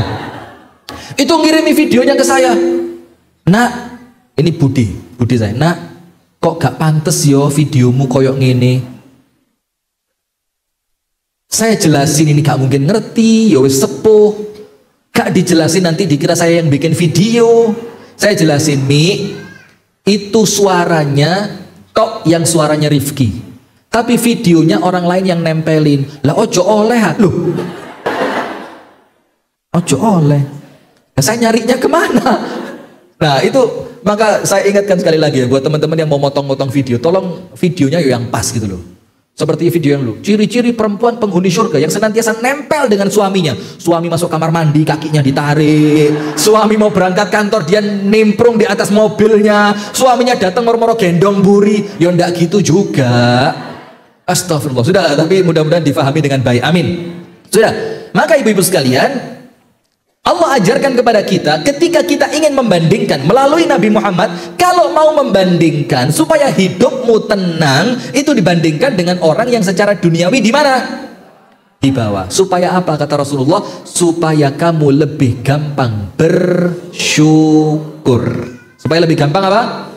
Sekarang saya mau tanya, kalau Anda pintar bersyukur, nikmatnya sama Allah diapain? Ditambah. Kalau nikmatnya ditambah, berarti hidup Anda tambah bahagia atau tambah sengsara? Nah berarti intinya, ya opo carane pinter mensyukuri nek masih yo tak ono di oma ireng elek. Ya si ireng elek iku syukurono, nanti lama-lama sama Allah dijadikan ganteng api. Bisa begitu? Ya masih gak ganteng tapi rosoni lah. Contoh, istri punya suami, suami punya istri, istrinya cerewet, betul. Tapi dia bersyukur kepada Allah. Alhamdulillah ya Allah, tidak apa-apa. Walaupun dia cerewet, tapi saya punya istri yang bisa menjaga anak-anak saya. Disyukuri tidak istri tadi sama dia? Disyukuri. La in syakartum la azidanakum. Besok sama Allah ditambahi istri yang tidak cerewet. Alhamdulillah. Jadi setelah dia bersyukur itu tadi, oleh Allah ditambah nikmatnya. Kemarin istrinya cerewet, sekarang ditambahi istri yang tidak. Ternyata yang tidak cerewet ini cuek, tidak perhatian, tetap disyukuri sama dia. Tidak apa-apa ya Allah, walaupun tidak perhatian, tapi dia aku bersyukur, dia tidak cerewet. Besok sama Allah karena dia bersyukur, ditambah nikmatnya Allah. Setuju Bu ya? Yang ditambah belum tentu kuantitas, tapi yang ditambahin apa? Kualitasnya. Orangnya sama, tapi tambah baik, tambah sabar, tambah penyayang, tambah santun, tambah sopan, tambah mengabdi. Itu yang ditambah. Nah berarti kalau Anda pengen membandingkan, dan membandingkan ini mendatangkan kebaikan, maka membandingkannya bukan dengan orang yang di atas, tapi dengan siapa? Yang di bawah. Kenapa? Karena kalau kita bandingkan hidup kita dengan orang yang nasibnya di bawah kita, kita akan mensyukuri apa yang kita punya. Kalau yang kita punya kita mampu mensyukuri, sama Allah yang kita punya tadi kualitasnya ditingkatkan, maka bisa menjadi dengan syukur tadi apa yang Anda inginkan oleh Allah dikasih. Tulis ushkuril mawjud ya'tikal mafqud. Apa itu? Artinya begini, ushkuril mawjud, syukuri apa yang ada, syukuri apa yang ada, maka Allah akan berikan kepadamu apa yang belum ada. Syukuri apa yang ada, maka Allah akan berikan kepadamu apa yang belum ada. Maksudnya apa? Begini Bu, maksudnya Anda kan ngelihat istri Anda kurang cantiknya, kurang sopannya, kurang apanya lagi? Cantiknya kurang, sopannya kurang, apanya lagi kurang? Sabarnya. Berarti cantik, sopan, sabar itu kan tidak ada dari dia. Terus supaya cantik, sopan, sabar itu menjadi ada, bagaimana caranya? Apa yang ada di dalam diri istrimu itu yang disyukuri dulu. Syukuri dulu. Maka nanti apa yang tidak ada di dalam dia oleh Allah akan dimunculkan. Begitu betul apa enggak? Begitu juga suami. Ketika Anda lihat suami, sabarnya ada, tanggung jawabnya ada, tapi kayanya enggak ada.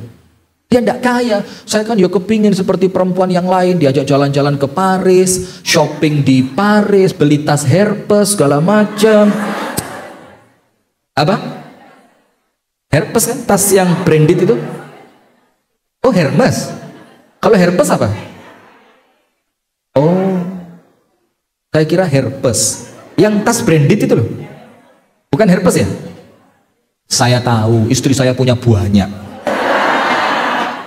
Jilbab maksudnya, bukan tas. Nah sudah, saya kan kepingin Ustadz seperti istri-istri yang lain, diajak jalan-jalan, naik mobil, makan malam, candlelight dinner.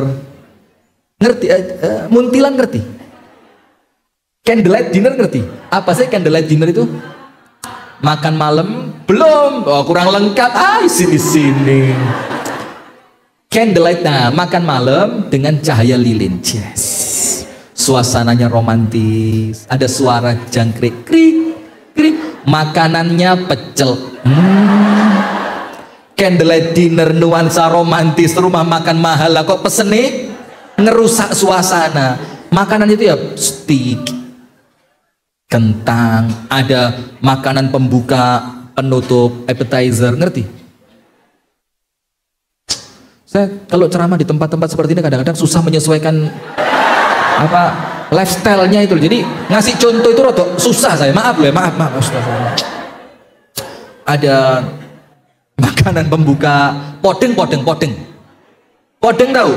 Itulah buat panjenengan biar paham ya, podengnya. Nanti ada salad buah. Astagfirullah, Ustaz di situ kok ngenyek terus ya.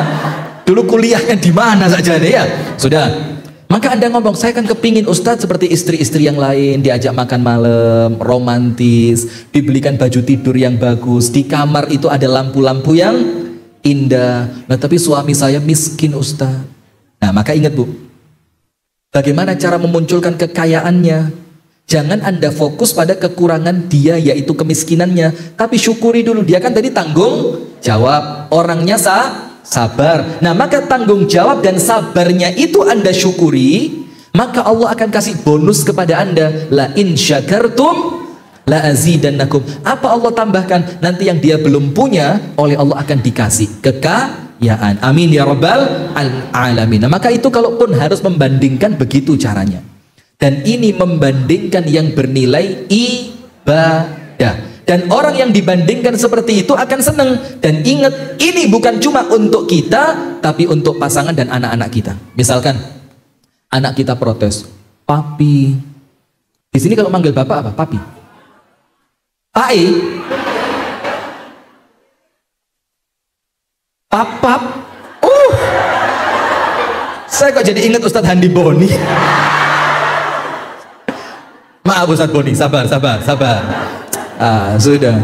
Di sini manggilnya apa? Pak Yali. Ini misalkan, katakanlah manggilnya bapak gitu ya. Ini yang ngomong anaknya, Pak. Itu loh Pak, bapaknya teman saya. Kalau minggu itu mesti anak-anaknya diajak jalan-jalan. Kalau minggu mesti anaknya diajak apa? Jalan-jalan.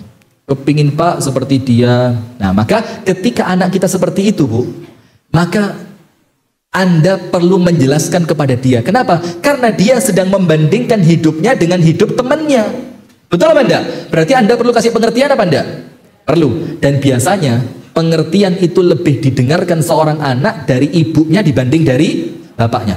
Maka ibunya ambil peran. Gini loh nak, kita alhamdulillah nak, walaupun enggak minggu jalan-jalan, tapi kita kalau di rumah minggu bisa kumpul bareng. Lihat temanmu yang sebelah sana, kamu kan lihat yang sana. Coba lihat temanmu yang di sana, bapaknya kerja di luar negeri, ibunya jadi pembantu di rumahnya ibu itu. Dia tidak pernah pulang, tidak pernah ketemu bapaknya sampai 2 tahun. Coba, kamu harus bersyukur karena walaupun tidak jalan-jalan, tapi bapakmu ada, ibumu ada, kita minggu bisa makan bareng di rumah. Nah, begitu Bu, paham tidak? Nah, begitu juga moro tuwo. Kok kebagian moro tua koyok ngini yo.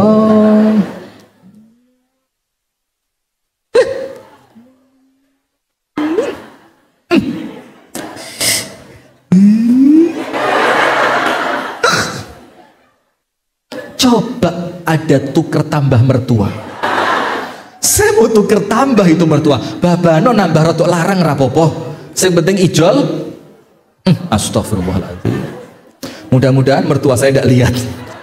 Sudah, begini Bu, contoh saja ya kan. Anda lihat mertua Anda kok nampaknya cerewet. Nah, maka saat itu suami harus ambil peran, jelasin kepada istrimu yang sedang merasa tidak senang dengan siapa?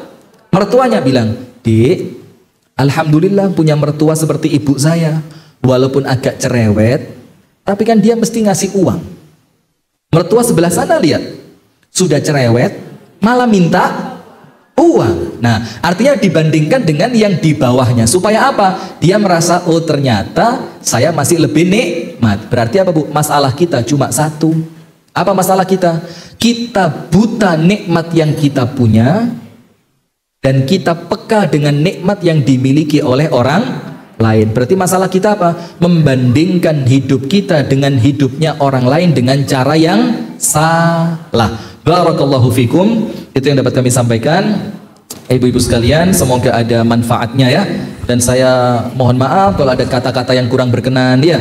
Ada ucapan-ucapan yang kurang sopan, ada sikap yang mungkin kurang menyenangkan, mohon dimaafkan. Dan mudah-mudahan kalau hari ini kita berpisah, nanti di akhirat ketemu tidak ada masalah, Bu ya. Ya. Jadi panjenengan yang tadi ketawanya ngakak-ngakak, wis tak maafin sudah. Masya Allah. Jadi supaya apa? Nanti di akhirat kita tidak saling apa? Tidak saling nuntut. Baik, kami kembalikan kepada pembawa acara. Jazakallah khairan Ustadz. Seperti kata Ustadz ya, saya kayaknya susah ini tempatnya, posisinya. Seperti tadi Ustadz menyampaikan, yo opo carane mensyukuri apa, Bun? Masya Allah, nyampe Ustadz materinya, alhamdulillah. Baik Ustadz, acara selanjutnya yaitu tanya jawab. Saya bacakan satu pertanyaan langsung jawab atau bagaimana Ustadz? Oke. Assalamualaikum Ustadz, dari Ibu Diah, domisili Borobudur, Kabupaten Magelang. Bagaimana perbedaan ujian Ustadz? Atau apa? Jadi contohnya orang-orang solih itu kan juga mendapatkan ujian. Nah di sini ada juga yang menyampaikan bahwa ujian itu bagian dari dosa-dosa kita, karena dosa-dosa kita. Nah itu bagaimana Ustadz? Yeah. Baik, jazakumullah khair. Ini pertanyaannya bagus supaya tidak rancu antara ujian dan hukuman. Ada orang kena musibah, musibahnya sebagai hukuman. Ada orang kena musibah tapi musibahnya sebagai ujian. Namanya ujian bakal naik apa? Naik tingkat, levelnya akan naik. Bagaimana membedakannya? Yang pertama, ada satu hadis yang sahih di mana An-Nabi SAW bersabda, "Inna asyaddan nasi bala'an al-anbiya, thumma alladhina yalunahum, thumma alladhina." Itu lampunya matiin dulu. Lampu kameranya nyala jadi saya kelihatan. Ding. Nanti lampunya dimatiin tidak jadi moto. Wis kadung pose tidak jadi moto. Sing serius lo ya, awas lo ya. Tidak jadi moto kena denda.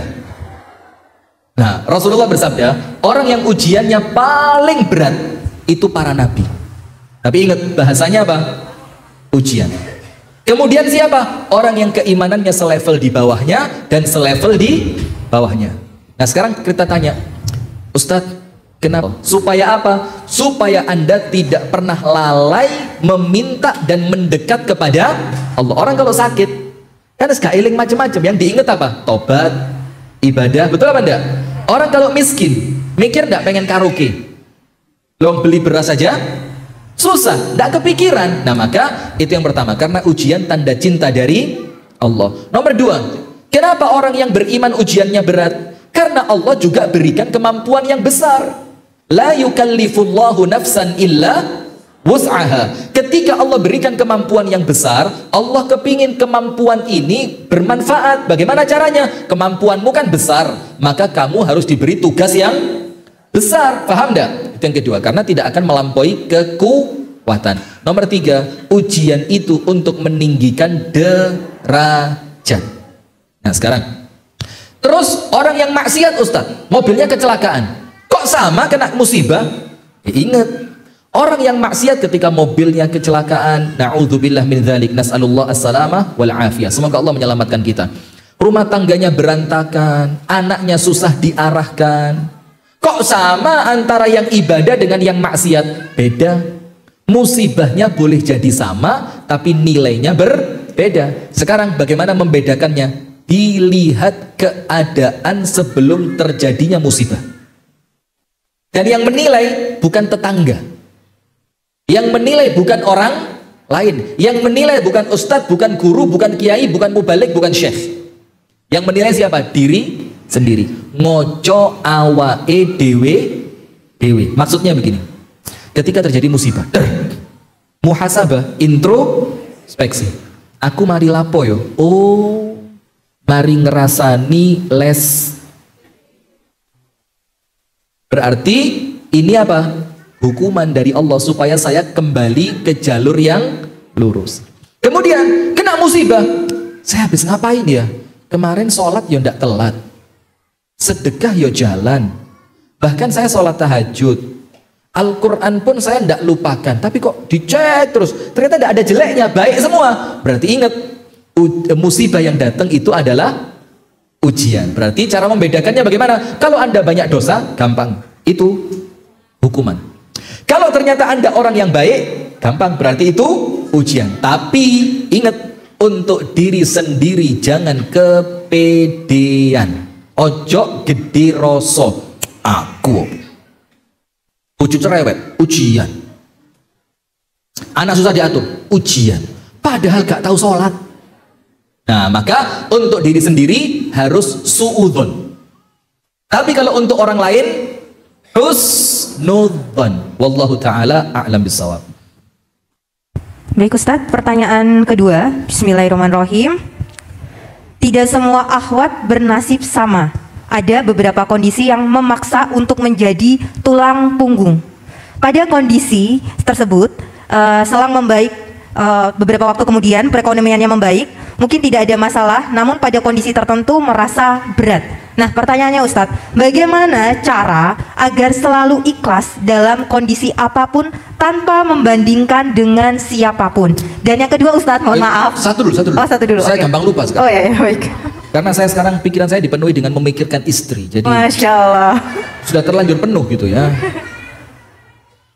Ini aja hampir lupa saya ya. Jadi gini, dia sempat menjadi tulang punggung keluarga. Artinya dia kerja keras untuk menghidupi anaknya, bahkan mungkin menghidupi suami juga.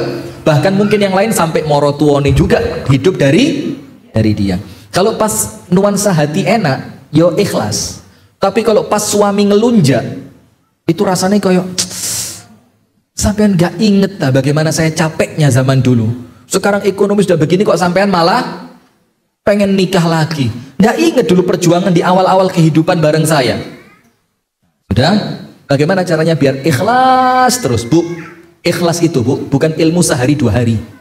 Ikhlas itu bukan ilmu jawab pertanyaan 3 menit moro-moro dadi wong ikhlas. Enggak. Ikhlas itu perjuangan.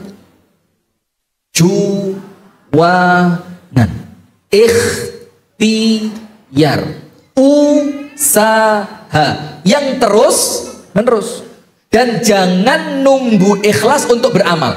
Kalau Anda, saya tidak ikhlas Ustadz, saya tidak mau sholat, percuma sholat, tidak ikhlas malah dosa. Karuan ras sholat, ya keliru. Kenapa? Sholat itu perintah, ikhlas itu perintah yang lain. Maka bukan berarti ketika ikhlasnya belum keluar, sholatnya berhenti. Ya enggak, sholat terus sambil ikhlasnya dilatih. Ikhlas itu 3. Sebelum beramal, ketika sedang beramal, dan setelah selesai dari beramal. Apa ciri orang ikhlas? Ketika dipuji dia tidak terbang, ketika dicaci dia tidak tumbang. Dilihat orang tetap ibadah, tidak ada orang juga tetap ibadah. Nyumbang ditulis tetap nyumbang, nyumbang tidak tertulis juga tetap nyumbang. Tahu tidak ada cerita orang pembangunan masjid, kemudian yang nyumbang itu namanya disebut pembangunan masjid Nurus Salam untuk lantai kedua dan untuk menghilangkan tiang dari tengah-tengah masjid.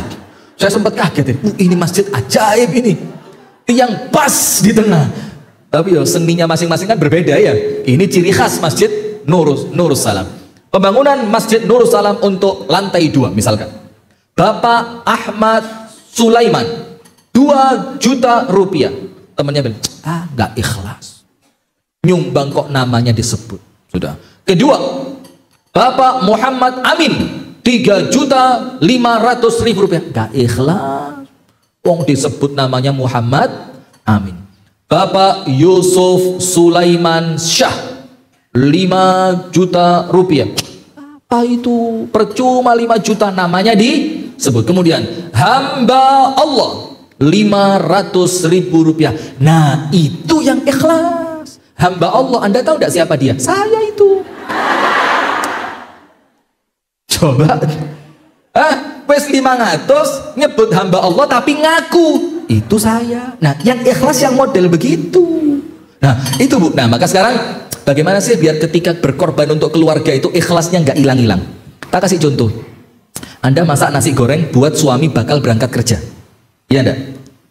Anda sudah masak bangun pagi. Orang perempuan lain Bu bangun pagi itu pasang skincare, foundation. Terus ini Anda bangun pagi pawon, cetek geni,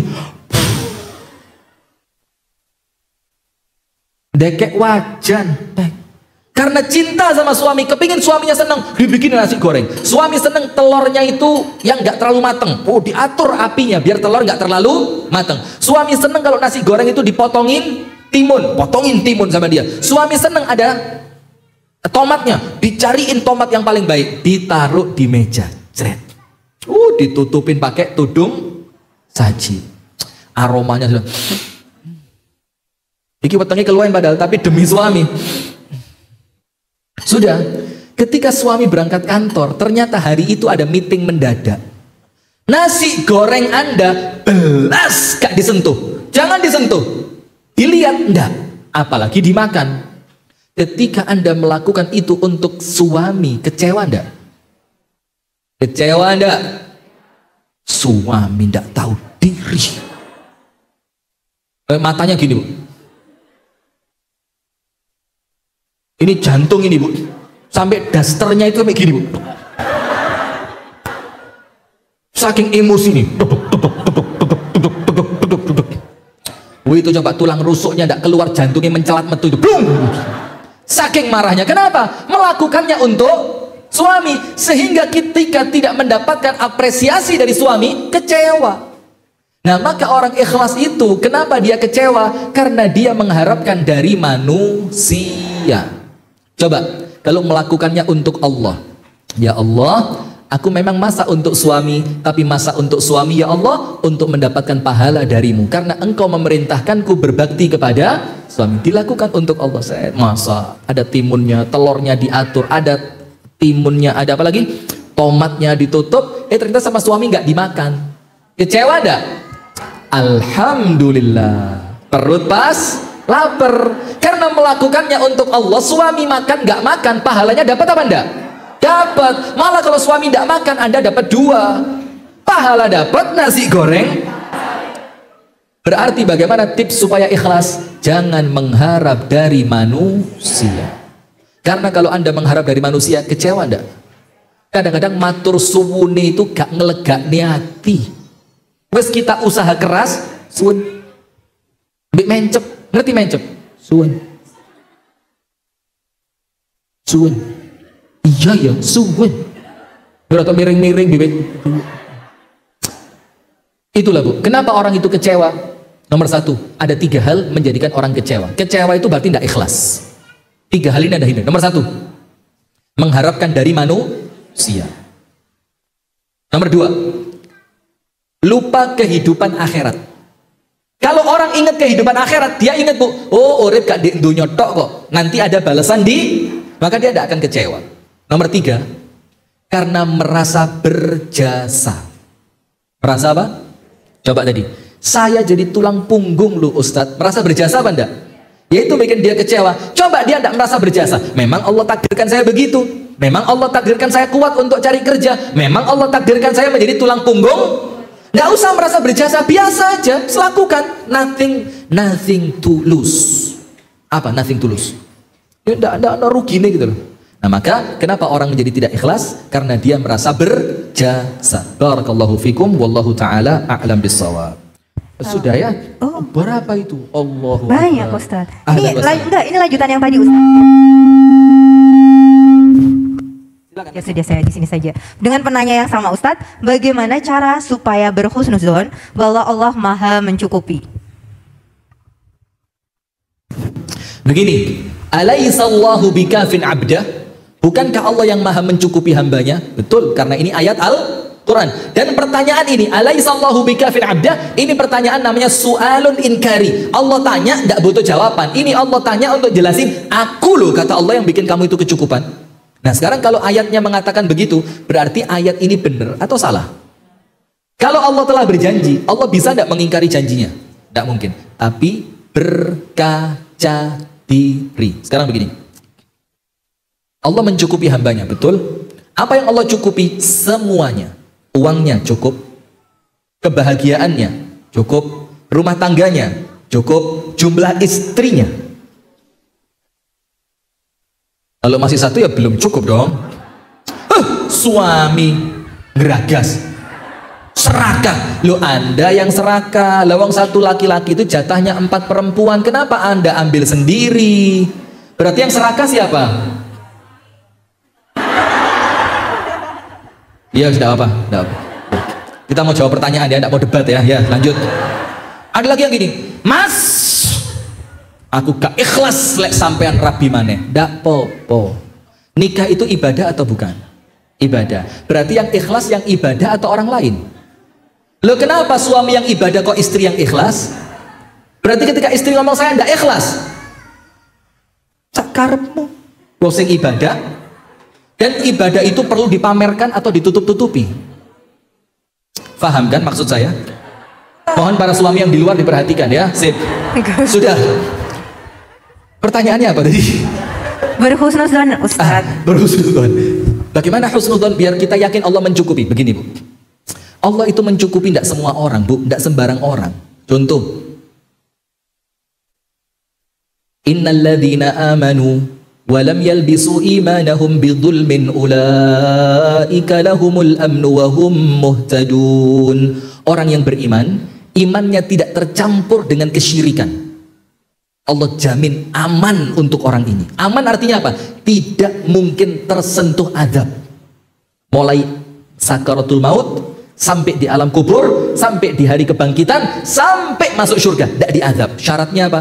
Imannya tidak tercampur dengan kesyirikan. Sekarang, orang beriman, imannya tidak kecampur kesyirikan, tapi maksiat. Amannya utuh atau sebagian? Sebagian. Karena keamanan yang Allah janjikan itu 2 perkara. Imannya sempurna tanpa syirik, ibadahnya sempurna tanpa maksiat. Kalau ibadahnya sempurna tapi ada maksiat, maka keamanan yang Allah janjikan yo tidak sempurna, ada yang dikurangi. Boleh jadi sempat diazab tapi nanti tetap masuk surga. Faham tidak sampai sini? Berarti yang amannya sempurna siapa? Tidak ada syirik, tidak ada maksiat. Allah jamin amannya sempurna. Sekarang sama, kecukupannya yang sempurna siapa? Orang yang sabarnya sempurna, orang yang ibadahnya sempurna, orang yang meninggalkan maksiatnya juga sempurna, orang yang syukurnya juga sempurna. Saya mau tanya, panjenengan semuanya sempurna apa enggak? Sabarnya sempurna, syukurnya sempurna, ibadahnya sempurna, meninggalkan maksiatnya sempurna? Enggak. Terus minta kecukupan dari Allahnya sempurna, pantas apa enggak? Nah itu loh. Nah sekarang begini, bagaimana biar husnudzon? Nomor 1, husnudzon bahwa Allah jamin kecukupan untuk kita. Ingat, husnudzon diawali ikhtiar. Tidak ada husnudzon tanpa ikhtiar. Saya yakin pasti kenyang. Husnudzon sama Allah, saya pasti kenyang. Allah datangkan kue di depannya, tapi dia tidak makan. Allah maha mampu. Allah mampu menjadikan aku kenyang tanpa aku makan ini. Ditunggu 1 jam, tidak kenyang-kenyang. 2 jam, tidak kenyang juga. 10 hari, mati dia. Coba, ini yang salah husnudzonnya atau caranya? Kenapa? Karena husnudzon kenyang diawali ikhtiar, Makan husnudzon kaya diawali ikhtiar kerja, husnudzon masuk surga diawali ikhtiar ibadah, husnudzon diampuni diawali ikhtiar beristighfar. Nomor satu paham? Bagaimana memunculkan husnudzon? Ikhtiar sing kena. Nomor dua, bagaimana memunculkan husnudzon? Meyakini bahwasannya Allah tergantung prasangka. Oh, pinter loh padahal. Ini ustadznya saya apa panjenengan? Saya tak pulang. Tolong jangan dijawab, saya ustadznya kok Anda ikut jawab. Allah tergantung prasangka siapa? Jangan dijawab. Allah tergantung prasangka hambanya. Allah berfirman, ana inda dhanni abdi bi. Berarti kalau Anda ingin memunculkan husnudzon, berarti bagaimana? Yakini Allah itu tergantung apa yang saya fikirkan tentang Allah. Kalau saya mikir Allah itu baik, Allah akan beri apa?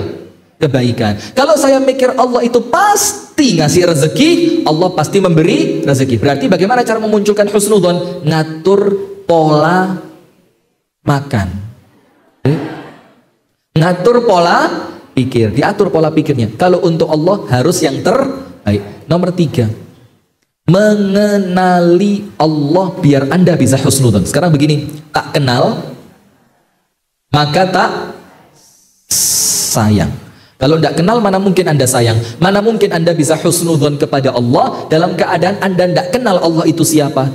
Lalu terus Ustaz, biar saya husnudzon. Yo, kenalan sama Allah. Kenalan sama Allah lewat apa? Ilmu. Ilmunya berupa apa? Al-Quran dan As-Sunnah. Al-Quran dan As-Sunnah dipelajari dalam bentuk apa? Belajar tentang tauhid. Tentang apa? Tauhid. Allah yang menghidupkan, Allah yang memberi rezeki, Allah yang mencukupi, Allah yang mengayomi, Allah yang menyembuhkan, Allah yang membahagiakan. Itu Allah dalam ilmu apa? Tauhid. Berarti tiga. Nomor satu, ikhtiar. Nomor dua, atur pola pikir sing api-api tok sing dilebokno jroning pikiran. Nomor tiga, mengenali Allah. Wallahu taala a'lam bissawab. Baik Ustaz, masih menampung pertanyaan Ustadz? Oh, baik. Pertanyaannya ini dari Mbak Dina. Yang pertama Ustadz, apakah selingkuh itu merupakan takdir? Kaget ya Ustadz ya. Sensitif sekali ini pertanyaannya Ustadz. Ini justru pertanyaan yang saya tunggu-tunggu dari tadi. Saya tidak yakin kalau ini pertanyaan dari jamaah ini. Jangan-jangan Anda sendiri ya. Banyak loh Bu, MC itu curhat colongan banyak itu di Malang sana. Oh gitu, MC itu pura-pura pegang. Pertanyaan kedua dari jamaah, karena tidak ada ya. Saya bacakan ya Ustadz. Iya padahal dia tidak baca. Ini curhatannya orang loh Ustadz. Iya saya tahu, padahal dia. Terus dia bilang gini, jangan salah paham loh Ustadz, ini titipan. Iya sudah. Ini saya bacain Ustadz, cepetan. Iya Ustadz, suami saya kasar, tapi bacainnya itu dari hati banget itu loh. Jadi kayak sambil nangis, suka mukul Ustadz. Terus kalau malam jarang pulang. Saya tanya, Bu, baca kan? Baca Ustadz. Tapi tidak apa, ya ini saya husnudzon ini ya. Ustadz, apakah selingkuh itu takdir? Dengerin, ibu-ibu perhatikan. Sudah tidak ada pertanyaan lagi ya setelah ini ya. Ini panjang ya. Ini sampai menjelang asar insya Allah. Begini, pemirsa Madani TV yang dimuliakan oleh Allah dan ibu-ibu jamaah Majelis Taklim Salimah yang semoga oleh Allah diberikan istiqomah. Begini Bu, nanti ba'da zuhur, apa yang akan terjadi dalam hidup Anda tahu atau tidak? Tidak. Kalau nanti habis zuhur Anda tidak tahu apa yang akan terjadi, berarti kewajiban Anda sekarang apa? Merencanakan yang terbaik supaya nanti yang terjadi ba'da zuhur itulah yang terbaik. Betul apa Anda? Membuat planning. Sekarang ketika Anda tidak tahu takdir Anda nanti mau kemana, berarti sekarang ini untuk nanti Anda punya pilihan apa Anda? Saya ulang, cek gampang. Nanti makan siang mau makan apa tahu enggak?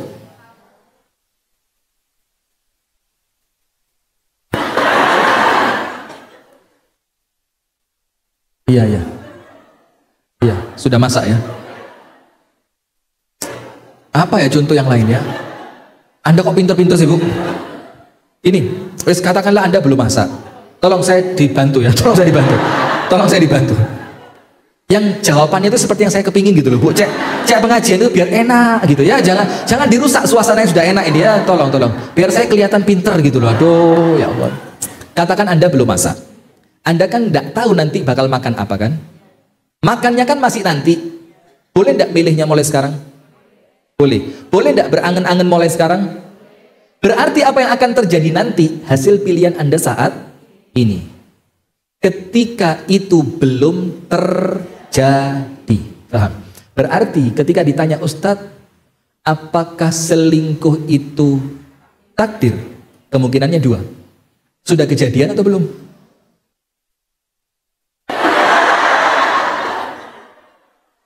Itu baru ketahuan sekarang. Tadi saya masih meraba-raba loh ya. Ini pertanyaan titipan atau dari ketika saya tanya dengan spontannya jawab sudah. Loh, Anda kan belum tanya sama penanya. Masya Allah. Nah apa Bu ya, memang ujian itu tergantung kadar keimanan ya. Boleh jadi memang iman Anda itu sedang tinggi gitu ya, tapi insya Allah kalau sabar Allah ganti yang terbaik kok Bu. Sabar. Sudah. Anda nanti bikin grup WA ya, sesama korban perselingkuhan. Nanti ada, nanti curhat di sana, saling menguatkan. Anda buka Facebook kami, fanpage yang ngaji bareng Ustadz Rifki itu paling seru Bu, kalau video yang dikeluarkan video tentang perselingkuhan. Nanti di bawah terus ada ibu-ibu komen, betul sekali Ustadz yang Ustadz sampaikan. Kejadian dalam rumah tangga kami 3 tahun yang lalu, dan saya melewati dengan penuh derai air mata yang meleleh.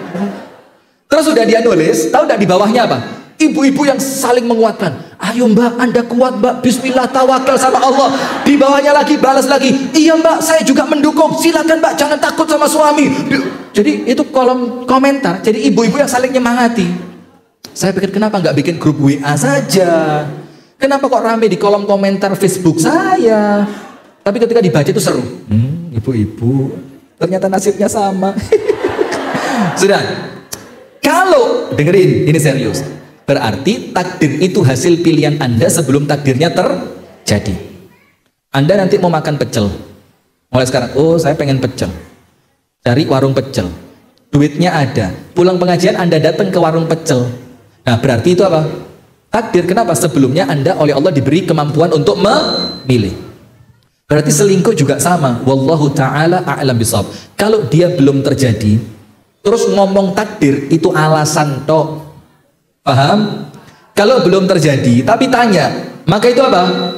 Alasan untuk takdir dijadikan dalih. Terus nanti ketika dia selingkuh, dia punya bahan. Aku ini tidak bisa keluar dari ketetapan takdirnya Allah, Dek. Maka tolong, Dek, jangan salahin aku. Aku ini tidak bisa, tidak kuasa melawan kehendak Allah. Lah kok pikir ket wingi kok milih konco selingkuhane sing diselingkuhin dicek gak konangan, yo opo carane biar perselingkuhannya aman, dipikir ndak?